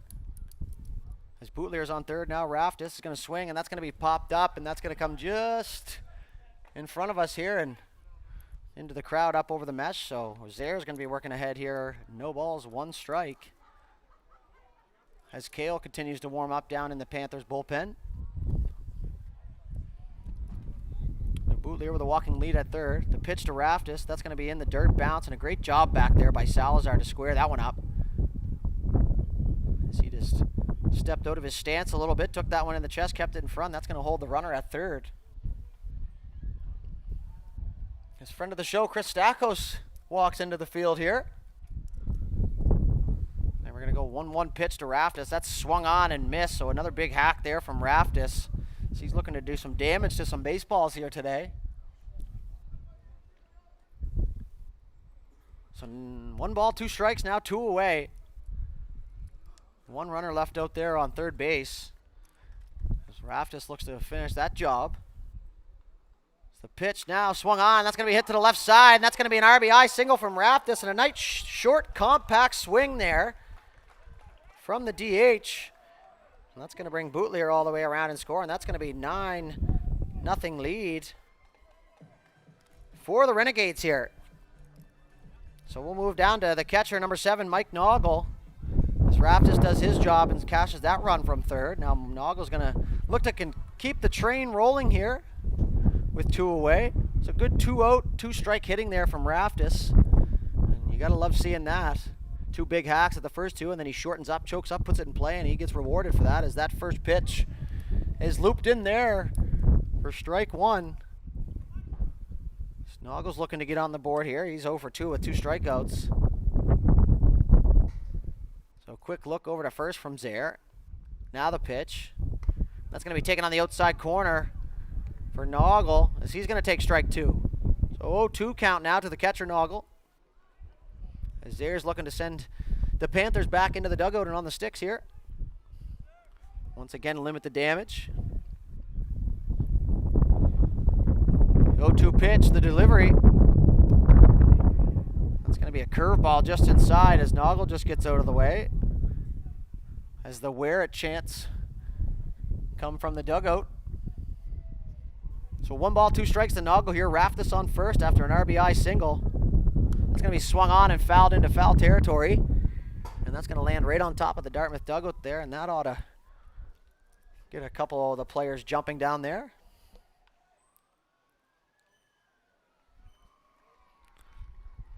So 1 ball, 2 strikes to Noggle. The 1-2 pitch. Swung on and waved at by Noggle, and that's going to be a strikeout number 3 and the first for Zaire here this afternoon.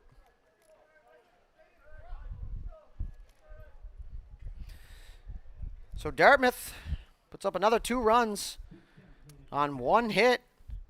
There were no Panther errors and 1 runner left on base as Canning gets checked here as he's going to take the mound. And we'll be right back here with the top half of the 5th inning. This game cruising right along. Dartmouth holding on to a 9-0 lead, and we'll be back in just a moment.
Okay, welcome back, ladies and gentlemen, to the top half of the 5th inning here in semifinal action at the U22 Men's Baseball Nationals here at Beasley Field. Leading us off here for the Panthers is number 47, the third baseman, AJ Carosas, with Canning still on the mound here for Dartmouth, and that pitch is swung on, and that's going to be hit to deep center field. Cuvalier's got a beat on it at the warning track. He's going to get spun around there, but he's going to make the catch, and that's going to be a quick out, number 1 here. Just as they finish announcing his name, he's put out there by Cuvalier, and that's going to bring up the left fielder, number 65, David Boonstra, who lined out to Bootlier in left field in his first at-bat. So good opposite field power from him. But ultimately came up short with the smooth fielding Bootlier out there. There's 1 pitch, 1 out for Canning, and he's going to throw his first pitch to Boonstra now, and that's going to be on the outside for a ball.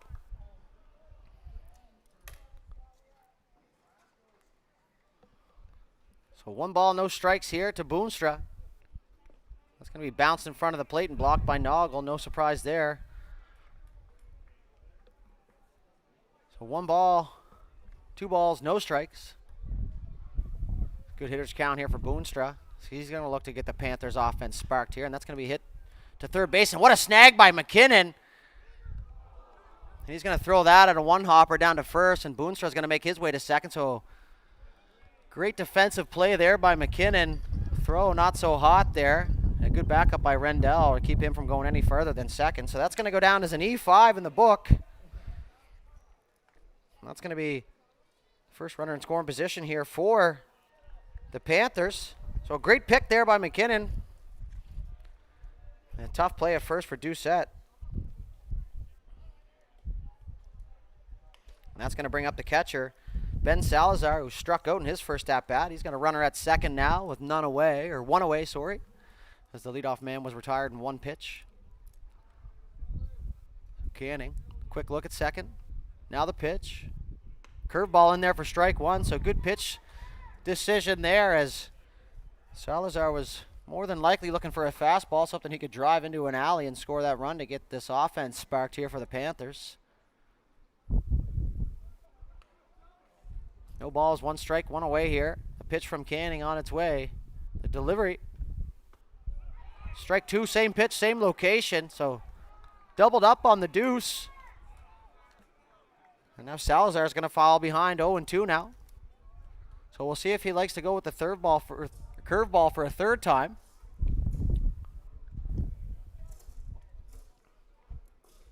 So no balls, 2 strikes here to Salazar. Boonstra on second base after he reached on an E5. Quick look from Canning. Now the pitch. Fastball, look, maybe a changeup. Either way, I have no idea, but strike 3. That's going to be the 6th strikeout here for Canning. That's going to be the 2nd out here in the top of the 5th. That's going to bring up the 9-hitter, number 66, the second baseman, David Polson. Some of the best Sox in the tournament. We're going to have a quick chat between the Kitchener coach and Mr. Umpire here. Not entirely sure what this is about. This would be a perfect time to have the mic on. As we hear the "Let's Go" chants from the crowd.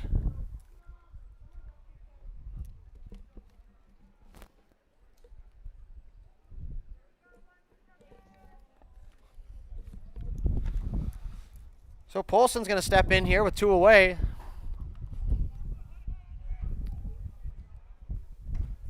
Canning looks to keep shoving here in the top half of the 5th. A righty on lefty matchup. Polson, the left-handed hitter, the runner on second. That ball is going to be in the dirt, and another great block by Noggle there. So despite a couple strikeouts, Noggle always continues to keep his head in the game defensively. And that's a good quality to have in a player, and most importantly in a catcher there. So 1 ball, no strikes here to Polson, the second baseman. The pitch swung on and missed. A good pitch there from Canning as he works on the inside part of the plate. That's going to bring the count to 1-1 now.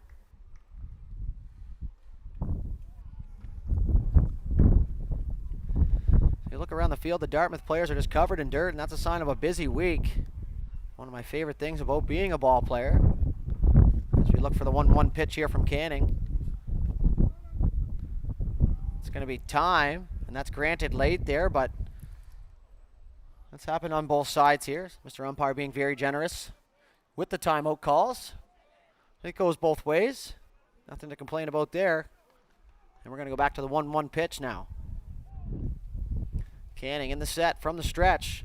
That's going to be inside just past the toes of Polson there, and that's going to be ball 2.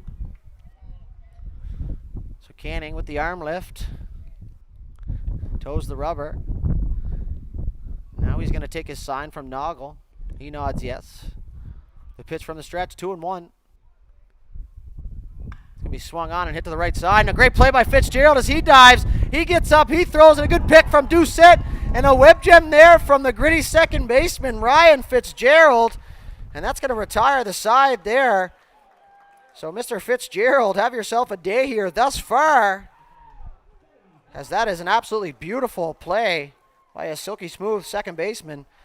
And at this time, we'd like to thank our game sponsor, Steve Carr from Royal LePage. As the Panthers put up no runs on no hits, there was 1 Dartmouth error.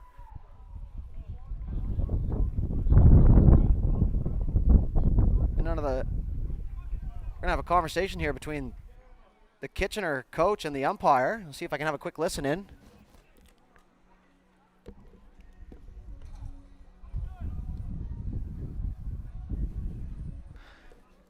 Nothing I can hear up here, so we will take a quick break. As Zara's going to come back out here for the Panthers. And we'll be right back here with the bottom half of the inning, as we're going to bring Boutlier, Fitzgerald, and Cuvalier to the plate here. And we'll be back in just a moment.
All right, we're back here with bottom half of the fifth.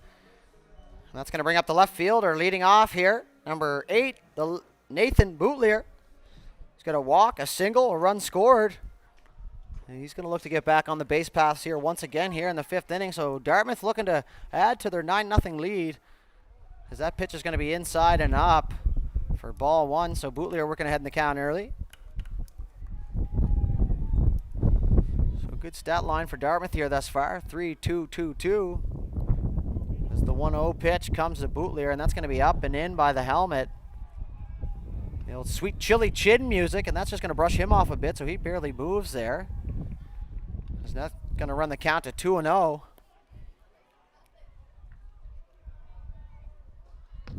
2-0 pitch.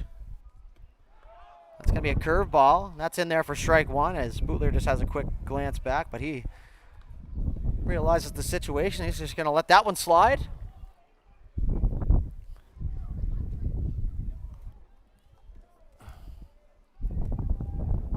Swung on and missed, and a good off-speed pitch there as that bounces off the shin pad of Salazar, and Fitzgerald's going to come out and grab that one and throw it back in.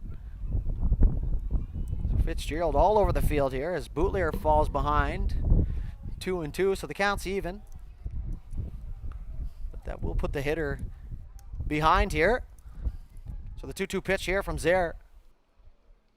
That's going to be bounced just after the plate there for ball 3, so another full count here for Bootlier.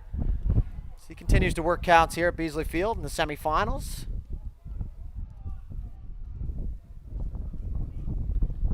So the Newmarket Hawks punched their ticket to the championship game earlier today, beating the Fredericton Junior Royals in a great game. And that's going to be Bootlier's rung up on strikes as that throw down to third gets by the third baseman. And with that, we'll bring up number 2, the second baseman, Ryan Fitzgerald, fresh off an absolutely beautiful diving play.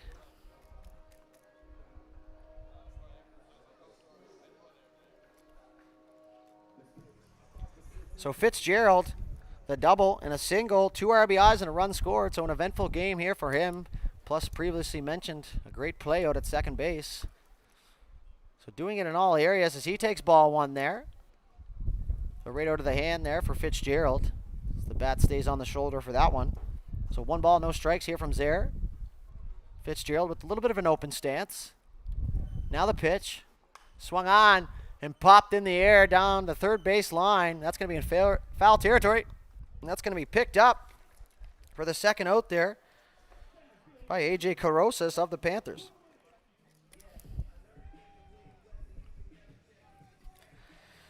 So that's going to bring up the top of the order now. And Leighton Cuvalier has got a home run and a single, 2 RBIs, and a run scored. As Drake back-to-back plays over the speakers here. Always a fan favorite song.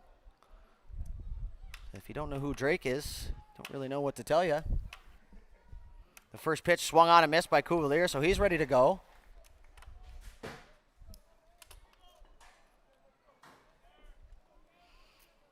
Cuvalier steps in now. No balls, 1 strike. 2 away here in the bottom 5. That's going to be swung on and hit just up over to shortstop. And that's going to be a diving effort by the left fielder. And that's just going to bounce off his glove. So an incredible effort out there from the left fielder, David Boonstra. He got a real good read off the bat on that one. So good try out there by Boonstra. But Luke Cuvalier is going to get his 3rd hit here of the day, as that'll be a single in the book. So runners on here with 2 away, as that's going to bring up the right fielder, Cam Rendell, who's a double, single, RBI, a run score, and a walk. So all over the base pass here this afternoon, as you can tell by the look of his uni. So Rendell having himself a tournament here. He's going to look to continue that here with Cuvalier on first. We'll see if he takes off, but not likely. 9-0. We did see it earlier in the game. He stays put. That's going to be swung on and hit high to center field. As the center fielder makes a move back, but now he's going to come in, and that's going to be caught there by the center fielder, Jacklin. That's going to retire the side here in the 5th, so no runs on 1 hit. And there were no Panthers errors, and a quick half inning there for the Panthers, and we're going to move to the top of the 6th here. The Panthers coming to the plate.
All right, we are back here, the top half of the 6th inning.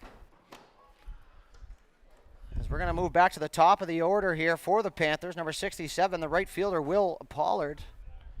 He grounded out to second base and has a strikeout here, so 0-2 now. He's going to look to change his fortunes here at the dish.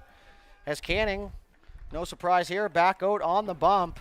So last 2 kicks at the can here for the Panthers here in the semifinals at picturesque Beasley Field. The first pitch from Canning is going to be down low for ball 1. So a good guy to get out here is the leadoff man, Pollard.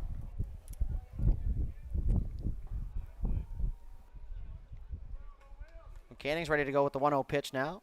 That's going to be in there, change up, and that's going to land on the foul line, but that's just going to roll to the right side as we have a little conference around the ball there as Pollard kept the bat. Noggle was waiting for it to move back into play so he could make the tag, but it ultimately ends up foul. As you hear a couple chuckles from the crowd down there, as that's the second time we've seen that here today, so not that common, but today a little more. So 1 ball, 1 strike now to Pollard. Canning with the pitch here, the delivery. Swung on, that's going to be ripped into center field, and that's going to bounce just in front of Cuvalier, who thought he might have had a beat on that one, but he makes a safe play and keeps that one in front, and Pollard's going to have his first hit here in the 6th inning.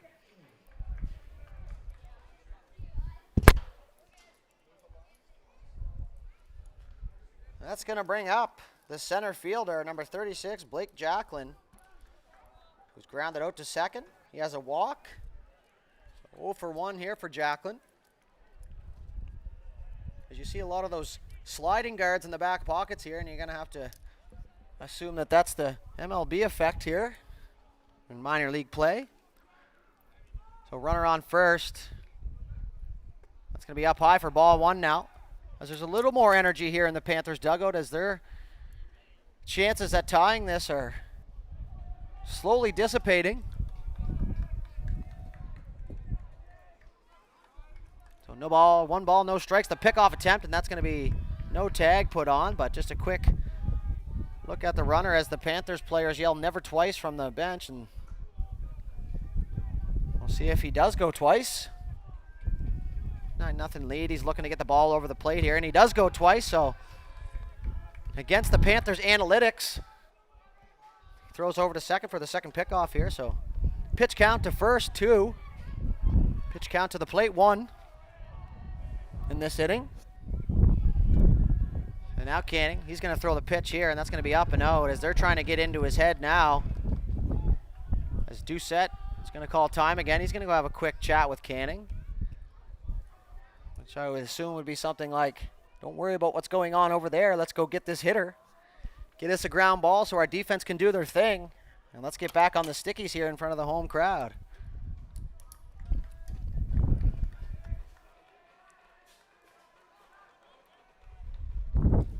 So 2 balls, no strikes here to Jacklin.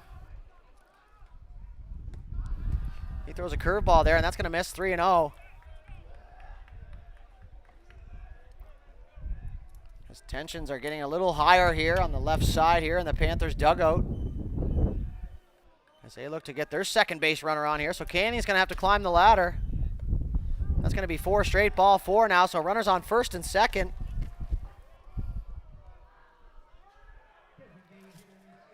That's going to bring up the designated hitter, number 80, Eric Martin. As Coach Gowdy is going to call time, and he's going to come out and have a quick chat with Canning. We do have some action in the Dartmouth bullpen. We'll find out who that is for you, and we'll relay that message.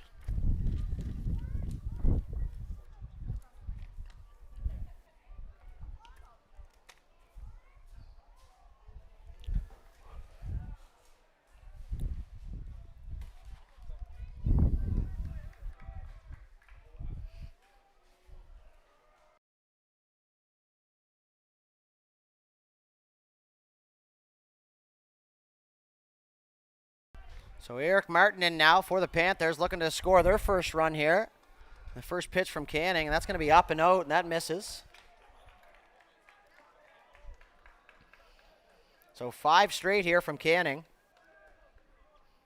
And down in the bullpen here for the Dartmouth Renegades is going to be Parker Hanrahan. It's the pitch from Canning now. That's going to be in there for strike 1. So after 5 straight, he throws a bounce back pitch, and Martin's not too happy about that. As he said, he's thrown 5 straight. He's got to re-earn that pitch. So 1 ball, 1 strike, none away. Runners on first and second here. So wheels are spinning here for the Panthers offense. Canning, double look at second. Now the pitch. We're going to have time again. So it looks like the Kitchener players are just returning the favor with all the time calls. And once again, then Mr. Umpire being very generous with those. So you don't always get them granted. Been a part of a couple myself where you call time and you assume he's going to give it to you and the pitch is thrown. Never a good feeling. We'll stick in there until it is granted, but now we're going to go with the 1-1 pitch here.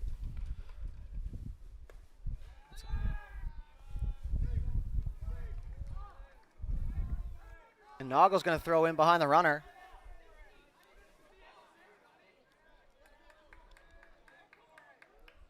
Starting to get chippy out there on the field. That was in there for a ball. So 2 balls, 1 strike now to Martin. Good sneak attack play there by the Renegades, but didn't get the out there. So throwing behind the runner, a little risky. Not your conventional way to do things, but sometimes you pick things up and you want to try and make things happen. As that's swung on, and that's going to be hit down the right field line. That's going to one-hop to Rendell. He's going to get that into home. As now they're going to, ball's going to get away from Noggle now with the throw. As the runner at first is going to try and move to second. So that's going to be the Panthers' first run. So that's going to be, let's say that's probably an E9 out there with the throw, is it? Yeah, so that'll be a single and an error. As Pollard comes in to score. So that's going to make the score 9-1 as Gowdy's going to come out now. And that's going to have to be a pitching change. As Hanrahan's coming in from the bullpen. So Canning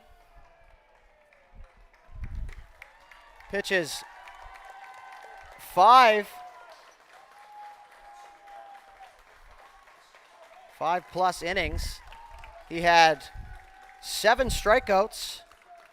He gave up 1 run unearned here. So as Hanrahan comes in to take to the mound, we're going to have a quick break here, and we'll be back in just a moment.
All right.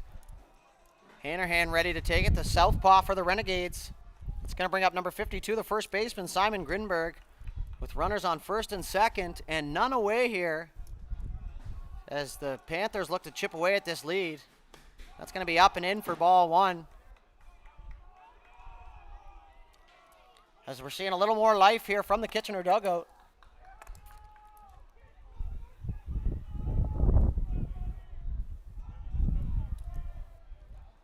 So the 1-0 pitch from Hanrahan here. That's going to be in there for strike 1 on the outside part of the plate. So a good bounce back pitch there from Hanrahan as he comes in a pretty heated moment and a tough spot here for the young lefty. So these Panther bats are no slouches. A bloop and a blast could make this thing a little more interesting here as we're going to go lefty versus lefty matchup. And that was a check swing there by Grinberg, as once again Noggle keeps that one in front. And he's going to hold those runners in their current positions and not allow them to move up 90 feet. So 2 balls, 1 strike now, top of 6. Dartmouth leading 9-1. None out in the inning here thus far, and the 2 runners on base are going to be Canning's responsibility. The 2-1 pitch. It looked like he tried to place that one in there, and that's going to go down 3-1 here. So Grinberg, real patient up there, looking for one spot, one zone. His hand from the stretch here. That's going to be swung on and fouled back just off the top of the mesh, and that's going to land right into the Kitchener on-deck circle. So now we're going to run the count full with none away. So Hanrahan once again in a tough spot, but a good bounce back pitch there. There's the young lefty. He's going to get the sign he likes. He's going to peek at the runners. The pitch. Strike 3 on the outside corner of the plate, and Grinberg thought he worked himself a walk. And now he's going to be ejected, as the umpire had enough of the lip service from the dugout, and here comes the coach. So Grinberg, strikeout and a toss-out in the same play, and that's going to be the first out for Dartmouth here, as the Kitchener coach is going to remind the players that we still have some game left to be played here. And now the coach is going to be tossed, so the double toss for Mr. Umpire, and he's going to kick some dirt on the way by. And he is not a happy camper right now.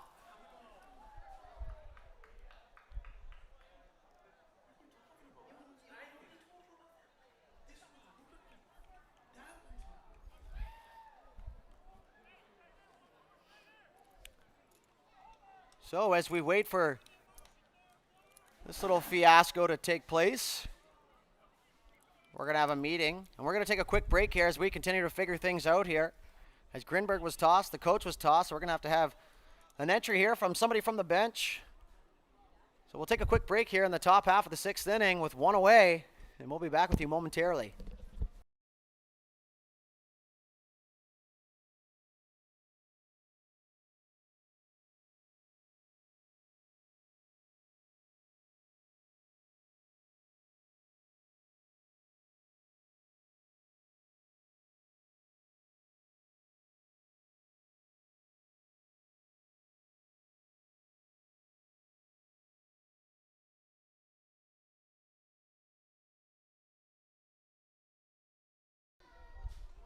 All right, and we are back here for a little bit of a scene here at Beasley Field. That's going to bring up the shortstop, Henricus, as Hanrahan throws ball 1. So we'll see who enters for Grinberg there, and we will keep you up to date as we find out the information. So runners on first and second still, 1 away, Hanrahan on the bump, Henricus at the plate. 1 ball, no strikes. Swung on up the middle, as Boutlier is going to knock that down and flip it to second. So good job to stay with that by Boutlier. And that's going to be a 6-4 put out, as that's going to hold a runner at third, and that's going to be the second out now. So fielder's choice, as Martin is going to make his way. Sorry, Martin's erased, Jacqueline's going to make his way to third base. My apologies, folks. There's lots going on here.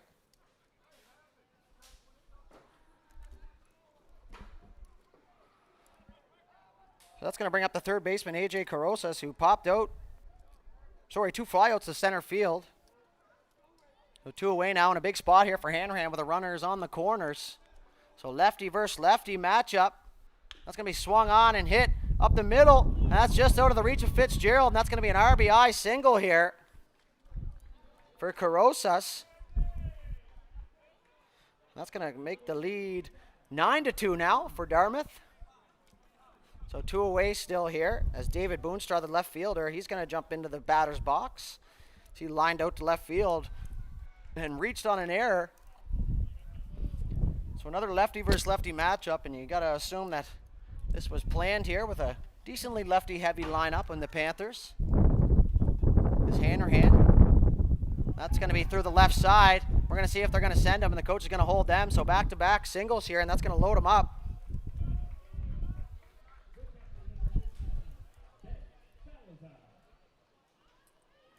So Boontraw reaches with a single. That's going to bring up the catcher, number 59, Salazar, who's 0 for 2 with 2 Ks.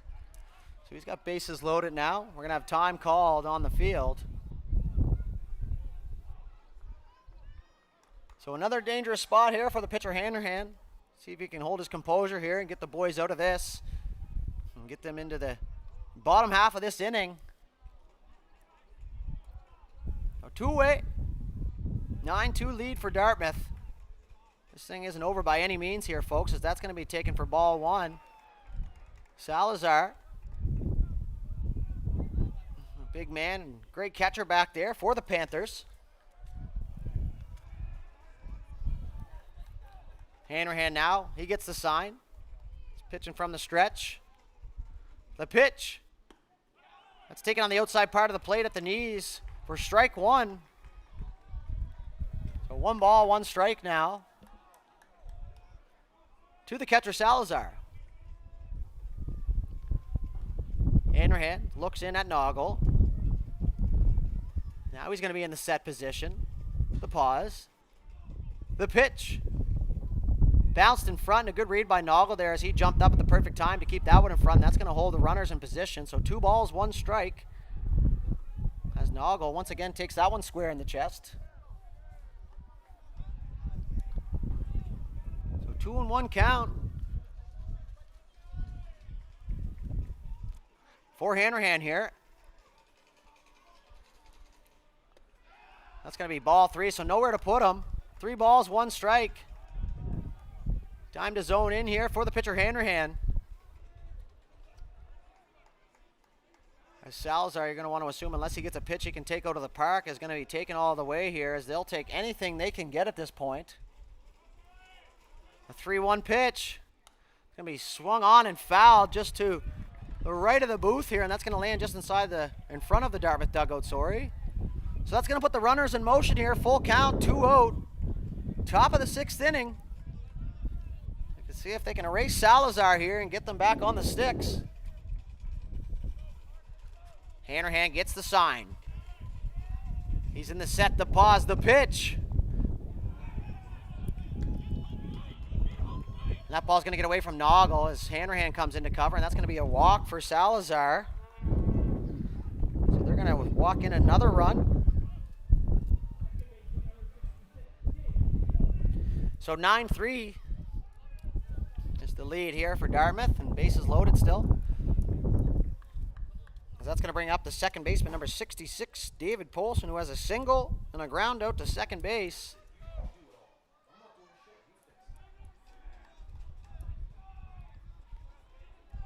So lefty versus lefty matchup now. Hanrahan gets the sign he wants. And that's going to hit him. So 9-4 now, as that's an HBP.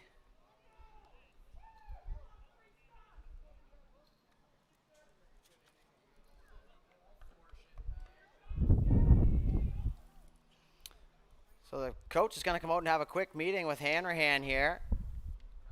So that deficit now cut to 5. Like we mentioned earlier, this game is far from over here, folks, as these Panther bats just never seem to go away.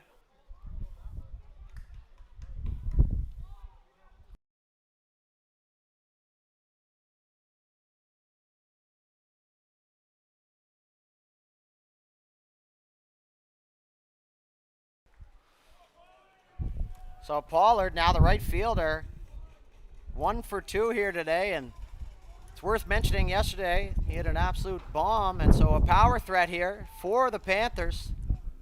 This is going to be strike 1, so a good pitch there from Hanrahan after the mound visit, as Pollard wanted that one, but he also didn't. So half-hearted swing there from Pollard.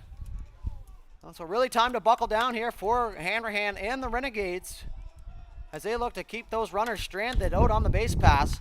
That's going to be hit through the left side, and that's going to be another run. We'll see if they send the runner, and they're going to hold them at third. So no chances being taken there. Doesn't want to run themselves over an inning, so that's a single.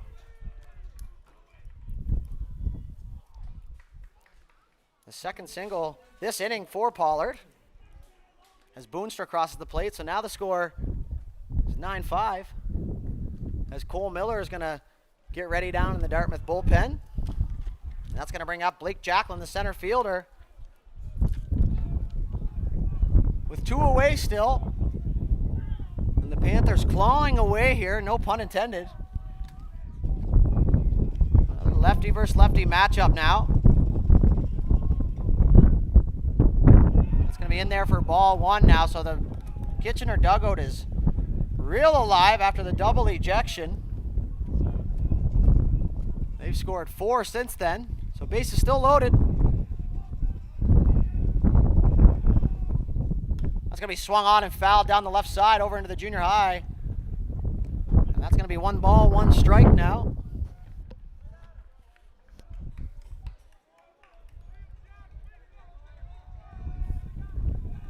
So 1 ball, 1 strike here. Hanrahan looking on to get his sign.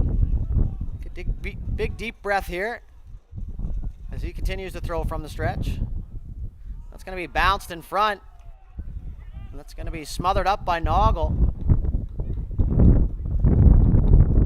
So 2-1 pitch here on its way in just a moment as the fielders for Dartmouth get extra fired up here, and they want to give him a little extra support now, and rightfully so. So 2-1, the delivery. Taken for strike 2 in a good spot on the outside part of the plate. That's going to run the count even here, so 2s all across the board. As Jacklin looks on, he's ready to go now. He's going to give the plate a quick swipe here in his pre-pitch routine. Hanrahan ready to go. He gets the sign. That's going to be check swing foul down the left field line and just in front of the dugout there of the Kitchener players. So we're going to try the 2-2 here once more.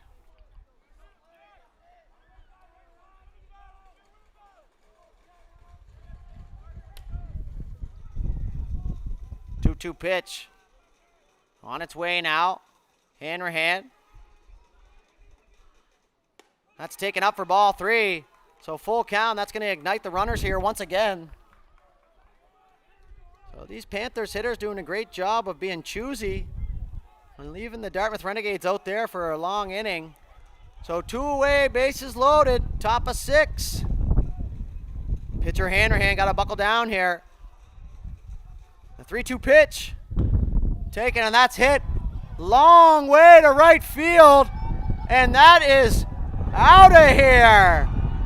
So a grand slam from Blake Jacklin, and that is going to tie things up here in the top of the 6.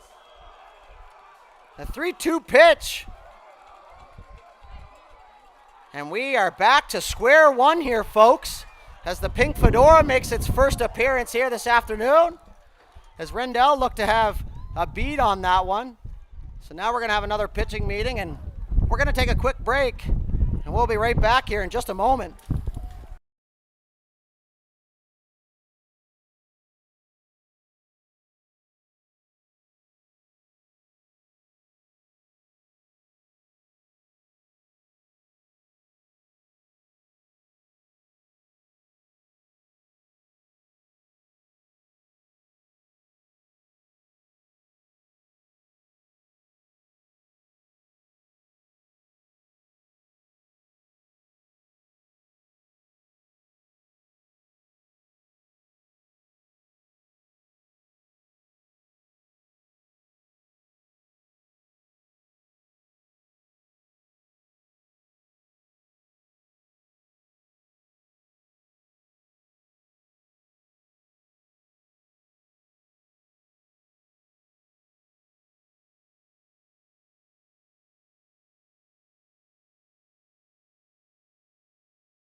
So we're going to have a pitching change here for the Renegades as Duncan McLaughlin's going to take to the bump now. So we got ourselves a ball game here now.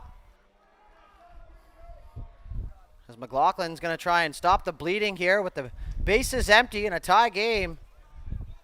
And McLaughlin, no stranger to the big moment, as he was in many of these positions before. And that's going to bring up number 80, Eric Martin, who's ranked for the MLB draft this year. So the big man looking to keep things going here for the Panthers. He's going to swing, and that's going to be down the left field line. That's going to jump just foul now down into the bullpen. So McLaughlin working ahead here. It's first pitch swinging. So we're going to see what both teams are made of here as emotions and tension and the nerves start to hit a little extra hard here down the stretch. So 2 away still here for the Renegades in the top half of the 6th. They're going to look to do anything possible here to get back on the Twiggies. So McLaughlin takes the pitch he wants. The 0-1 pitch. And that's taken for ball 1. So that was a good spot there. And Martin knew all along as he's going to take a deep breath here.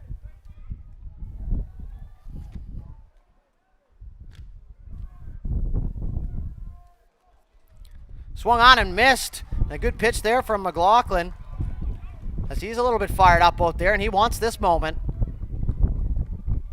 So a big moment here in this game. 1 ball, 2 strikes to the hitter Martin. McLaughlin now. The 1-2 pitch. Swung on and missed, and that's a big strikeout as he yells in the glove. So an eventful top half of the 6th inning and some life back for the Panthers. So we're going to head to the bottom half, and Dartmouth's going to come and try and pick away at the now tied game as they try and take the lead back here in the bottom half of the 6th. So we're going to take a quick break, and we'll bring you back here with Dartmouth at the dish.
Okay, and after a very eventful top half of the inning, we're going to see what the Renegades are made of here as our producers up here, Aiden Robertson, made a good point, and they're not down here.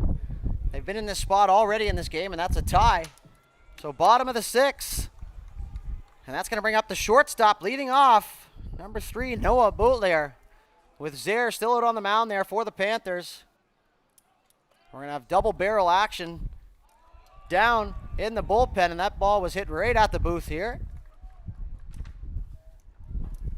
So no balls, 1 strike to Boutlier as he looks to re-spark the offense here. So gut check time for the Renegades. As Zaire with the 0-1 pitch. That's going to be down for ball 1. So ball low, a good eye there for Boutlier, and a stressful moment in the game here, but this is what it's all about, folks. As these semifinal games, the crossovers aren't meant to be easy. And you got to hand it to the Panthers here for clawing all the way back. That's going to be a curveball. That's going to be high, but that's going to be called strike 2 as Boutlier walks away. And disappointment, we'll say. So now he's going to step back in. So 1 ball, 2 strikes here. Zaire with a good curveball in there. So Boutlier's going to choke up now. And the 1-2 pitch. Swung on and hit the third base. And another bad hop there as that's going to get through. And we're not going to chalk that one up as an error, folks. That's just another tough hop there as Bootleer is going to get on with a single here. And that's going to bring up the first baseman, number 27, Ty Doucette. We're going to see what they choose to do with him here. So a leadoff runner on for Dartmouth here, and some good positivity after giving up 8 in the top half. So Doucette now, the big man at the plate. First pitch, curveball on the outside part for ball 1.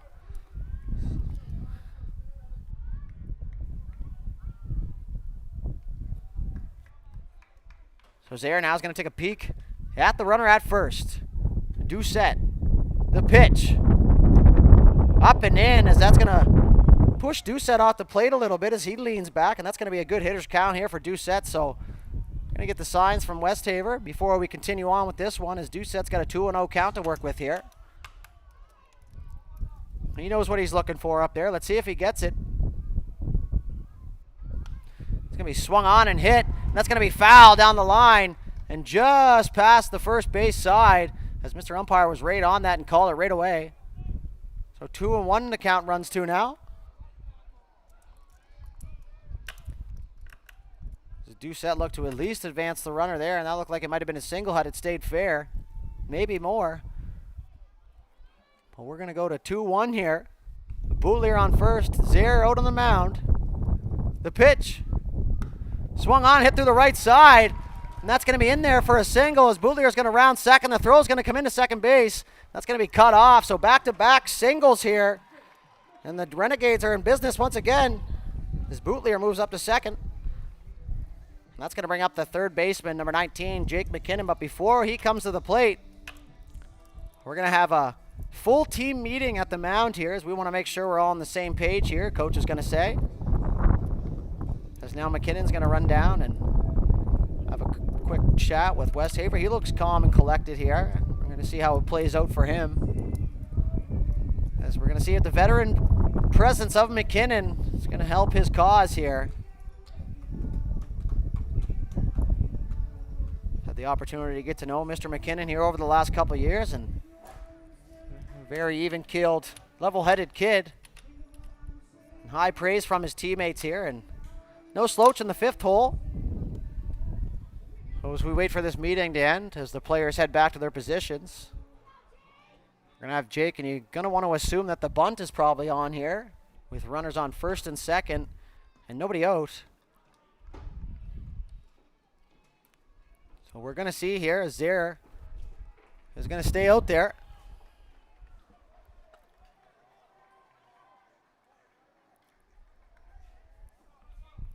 So McKinnon now, he steps into the box, and we're underway here with the hitter as the shortstop. As they're going to run the wheel play, and that's going to be popped up. And that's going to just fall in as 2 unbelievable efforts, one from the pitcher and one from the first baseman. And Mr. McKinnon's going to get a second life here, and he's going to be happy about that. This is a crucial situation to get that bunt down. So 0-1 count here.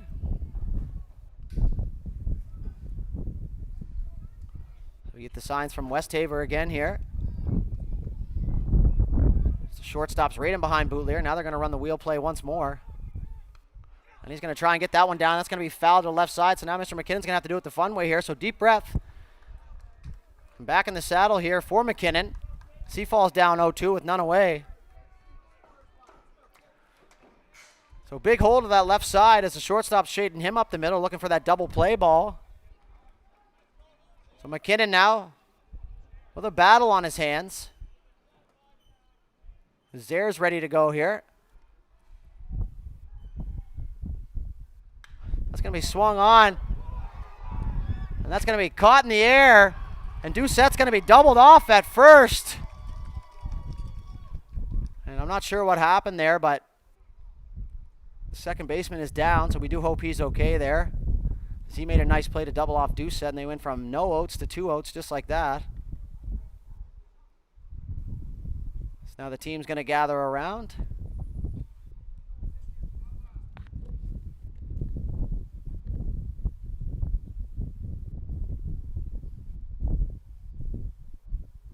I'm not entirely sure what happened there, folks. But he's up to his feet now, and that's a good sign as the paramedic makes his way out to the field here.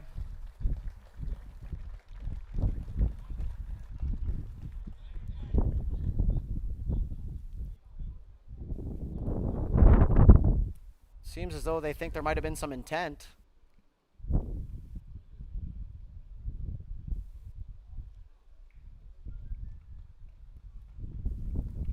Now he's up and at him, and he's walking off here, so that's a good sign. You never want to see an injury here, as the two coaches are going to have words down the third baseline.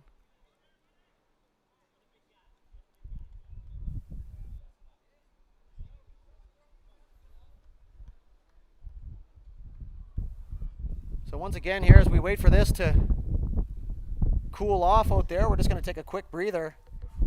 We'll get back to the action as soon as it happens. If we get any info or any updates of what happened down there on the field, we'll keep you updated. So just hang tight and we'll be right back.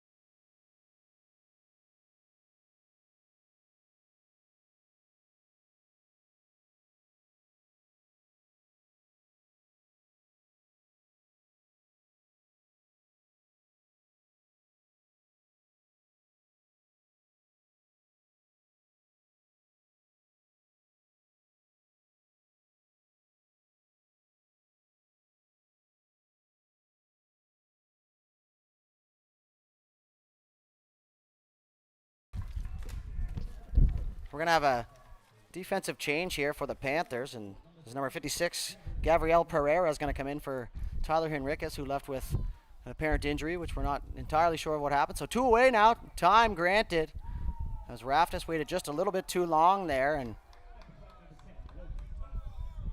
Raftis, he's 2 for 3 now with 2 singles and a run scored, so he's going to look to cash that runner in with 2 away, as that ball is going to be bounced into the plate and smothered up by Salazar. So good job of keeping that ball in front as those run. Bootlier stays put at second. So big moment here, 2 away. Raftis, 2 singles to the left side, and they're still going to play him up the middle. So Raftis, the pitch. And that looked to be outside, but that's going to be rolled a strike. So 1-1 now with 2 away, 9-9 tie, bottom of the 6th inning. So Raftis now with a big job on his hands. As that's going to be up and in, and that hits him. So that's going to be an HBP, and he's going to run down to first base, sorry.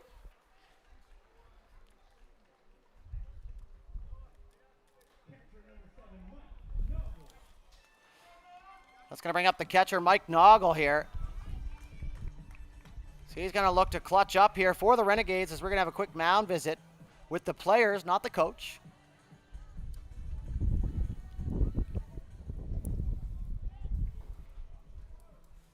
They're going to discuss what they want to do with him here. So runners on first and second. Runners on every inning here for the Renegades.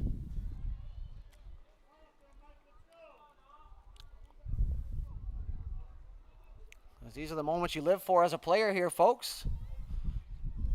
Potential go-ahead run out at second base. As Noggle steps in.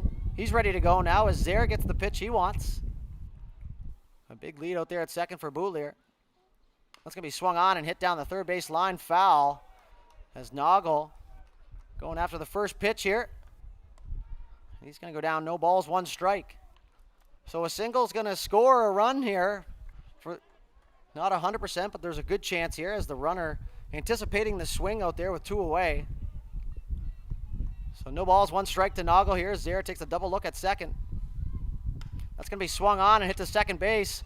He's going to catch that in the air, and that's going to end things here in the bottom half of the 6th inning. So no runs on 2 hits, no Panthers errors, and 2 runners left on base, and we'll be right back at the top half of the 7th inning. We'll be right back.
So the newly entered Rob Gauthier is going to come in for the ejected Grinberg. So he's going to lead things off here in the top half of the 7th inning. So 9-9 tie. 7th inning, McLaughlin on the mound here as Gauthier is going to take the first pitch. That's going to be on the outside part of the plate for strike one here. So McLaughlin, as previously stated, no stranger to the big game. He's going to work ahead here. No balls, 1 strike. The 0-1 pitch now. It's going to be swung on and fouled back. Just over to the Happy Harry's tent there and into the parking lot. So 0-2 now to Gauthier. So McLaughlin takes a step back in behind the rubber. He's going to shake the arms. Now he's going to go from the windup. So 0-2 here to Gauthier. That's going to be popped up to shallow center field. As Bootler's going to make the call, and he'll grab that for the first out here. So Gauthier's retired.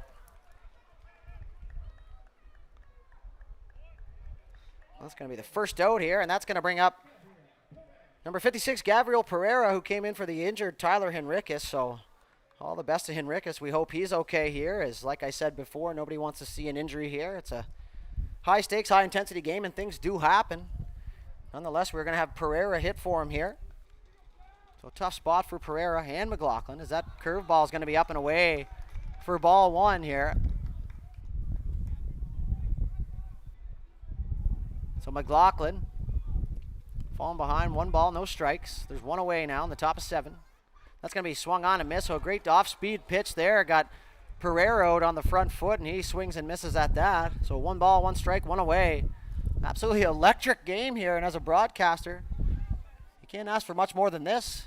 Lots of action as the 1-1 pitch comes in from McLaughlin. And that's going to be in the outside part. And Noggle tries to get a frame there, but that's going to be ruled a ball. So 2-1 now. So it's going to be Pereira followed by AJ Carrozas.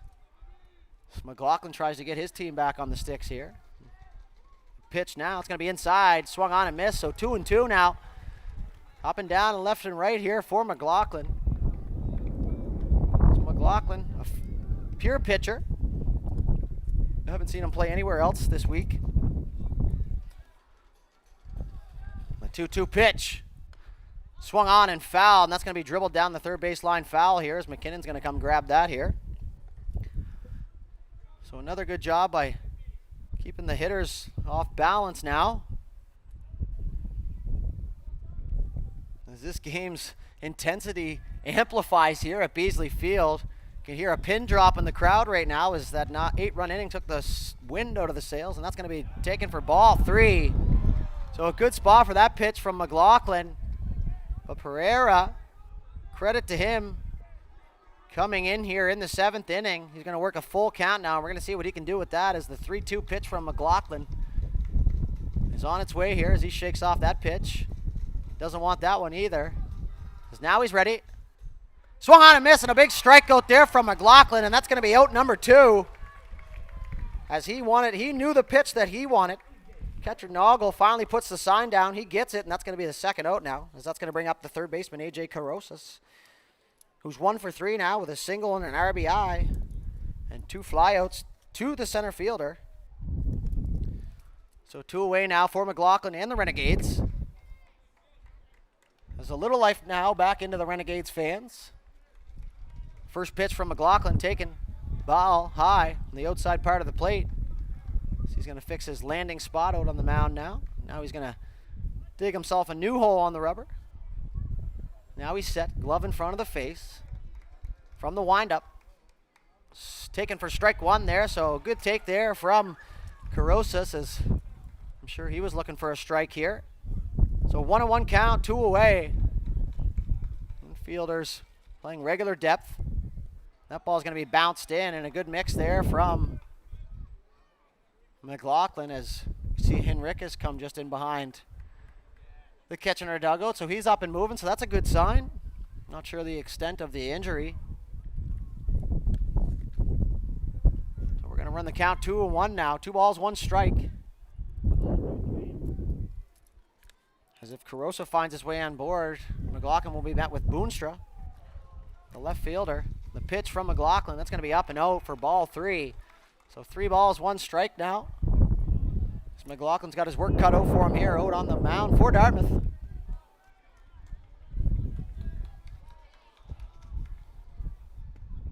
That's going to be ball 4 now, as Carosas works himself a walk.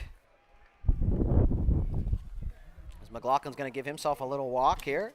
That's going to bring up the left fielder, David Boonstra. He's got a single, a reach on an error, and a line out to left field. McLaughlin and the Renegades are going to see if they can erase this hitter and give themselves a chance to win this in the bottom half. So the go-ahead run on first base now with 2 away. McLaughlin from the stretch now. The pitch in the dirt inside. That's ball 1.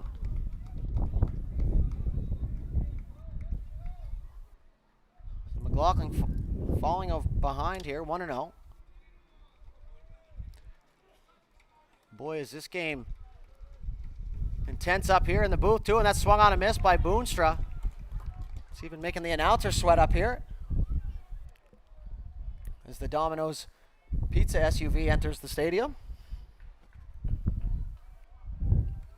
So McLaughlin now, the 1-1 pitch.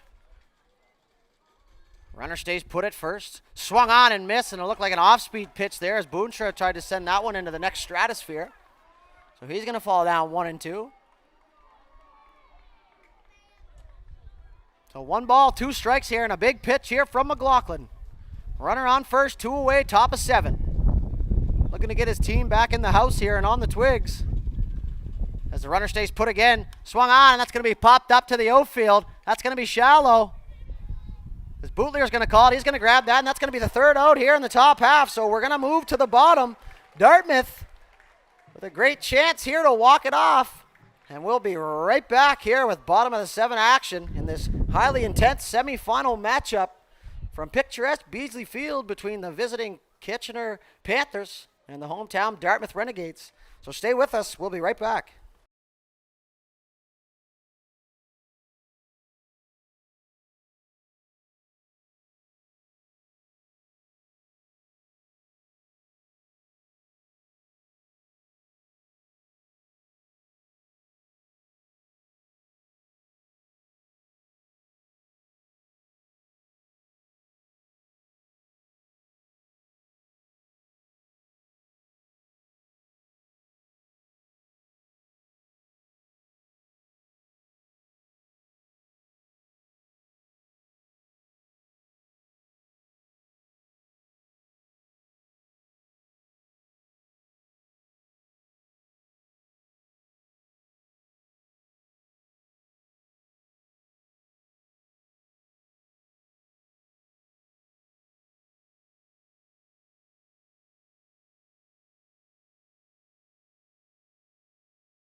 And here we are, folks, the biggest moment of the game thus far, the bottom of the 7th inning. This is the scene that you play out in backyard baseball with your buddies when you're a kid. And that's going to bring up the leadoff hitter here in the bottom half of the 7th inning, the left fielder, number 8, Nathan Bootleer was there, still on the mound here for the Panthers. We're going to see what happens here in the 7th as we bring you the action. We're super pumped up as even the tensions are high up here in the booth as we await the winner of this game who's going to punch their ticket to the big dance as Bootleer takes ball 1. So the 1-0 pitch now. That's going to be taken up high for ball 2 as we continue to have action down in the Panthers bullpen. So that's going to be number 53, Tyler Kale.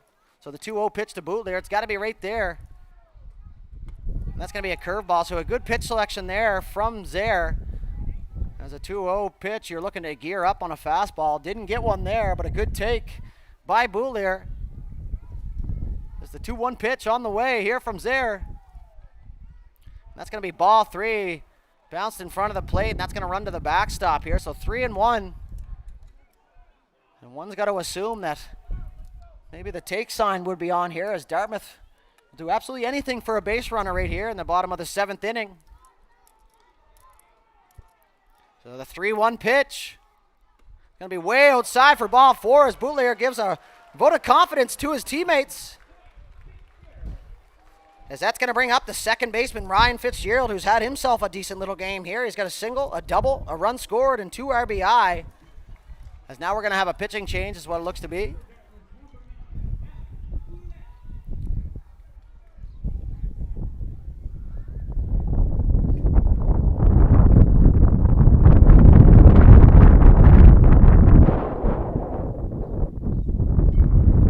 So we're going to have a pinch runner here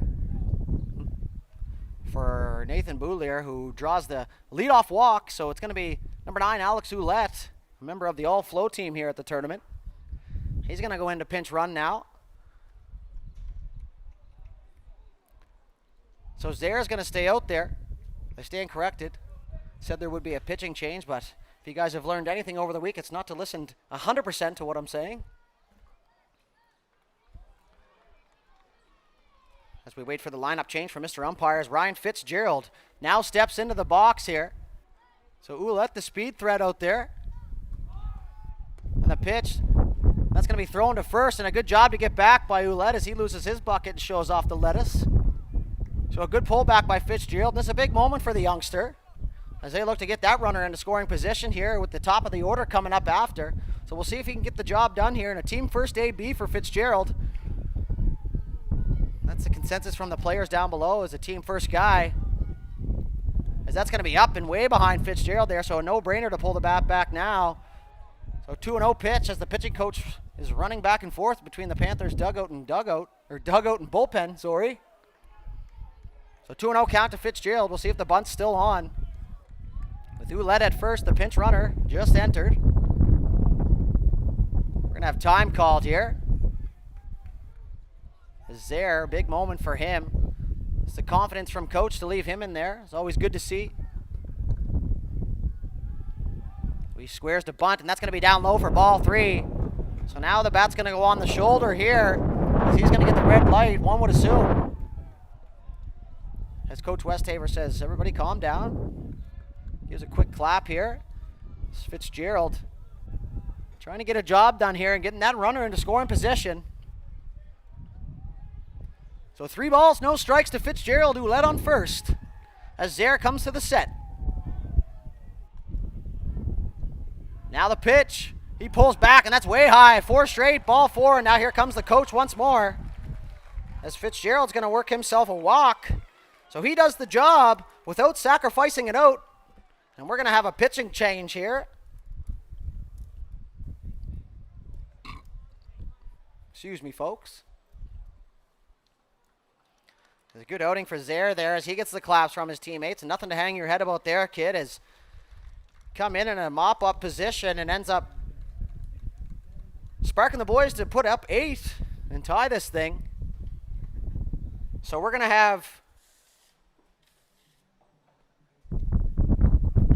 number 72, Crawford Passy, coming in, who's been a very reliable relief pitcher here for the Panthers. So as Passy comes in, we're going to have runners on first and second. That's going to flip the order over to the center fielder, Leighton Cuvalier. In the bottom half of the second Bottom half of the 7th inning here, as the excitement gets to me up here in the booth. So we're going to take a quick break as Passy warms up, and we'll bring you the action. So stay with us here, and we'll be in just a moment.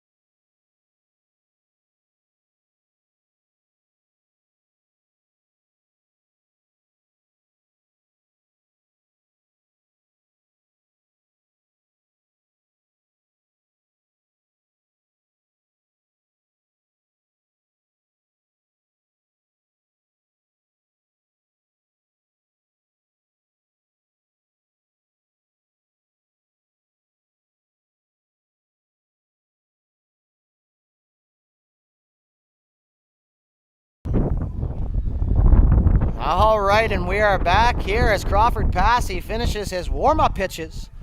And like I said before we went to the quick break, we're going to flip the order over to the leadoff man, number 12, Leighton Coulier, who's got a home run, a single, 2 singles, 2 RBIs. And we're going to see if they're going to let him hit here, if they're going to bunt. So one would assume that the bunt is on. If you want to play this game the correct way here, small ball, and they're going to run the wheel play. And that pitch is going to be up and in for ball 1. So Coulier turned a bunt, pulled back, and plenty of time there, and that's going to fall in for the first ball here of this at-bat. So massive, massive moment here in the game. With runners on first and second, none away. Bottom of the 7th inning. The national semifinal, and that's going to be put down.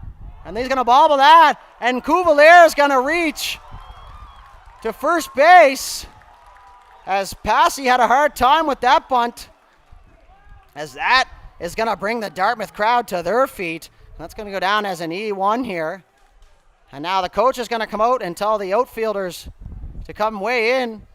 And you got to assume that a ball over their heads is going to score the winning run anyways. But anything that's blooped, you're going to want to get a glove on and not allow that runner to tag up here, as Coach Westhaver has a quick word with the runner Ouellette at third.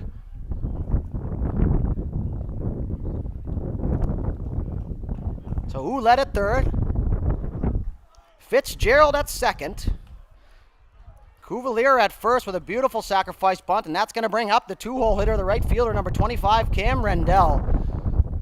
And we're going to see what he can do here for the Renegades. So Passy versus Rendell, bases loaded, infield in, none away, and that ball hits him.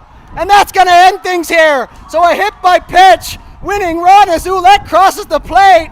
Rendell's going to have to touch first, and your hometown Dartmouth Renegades are going to be heading to the national championship here tonight at Beasley Field. And what a game!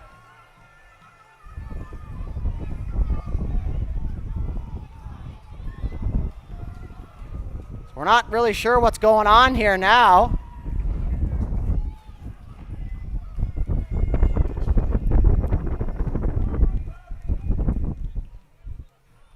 Yeah, he did. Oh.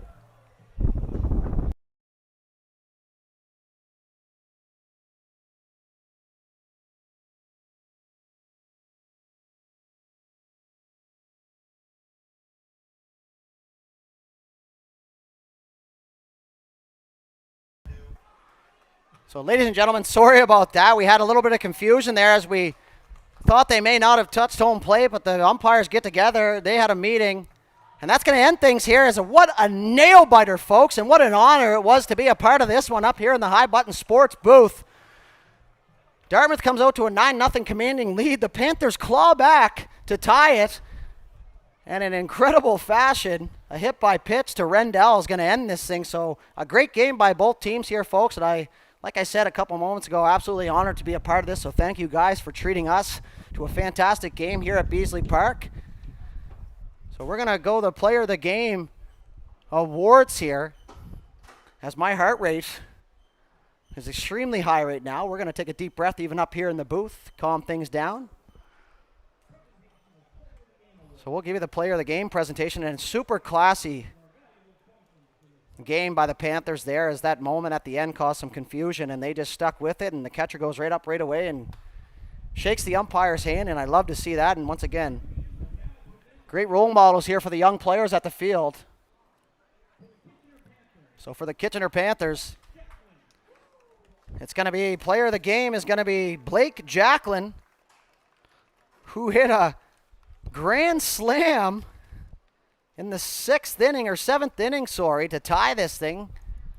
And rightfully so. Jacklin, nothing to hang your head about here. So Hunter Canning is going to take home player of the game honors for Dartmouth, as he pitched a strong game and gave them every opportunity in the world to win this thing. So that's it for us here at the High Button booth. Kitchener Panthers will play for the bronze medal here in about an hour's time.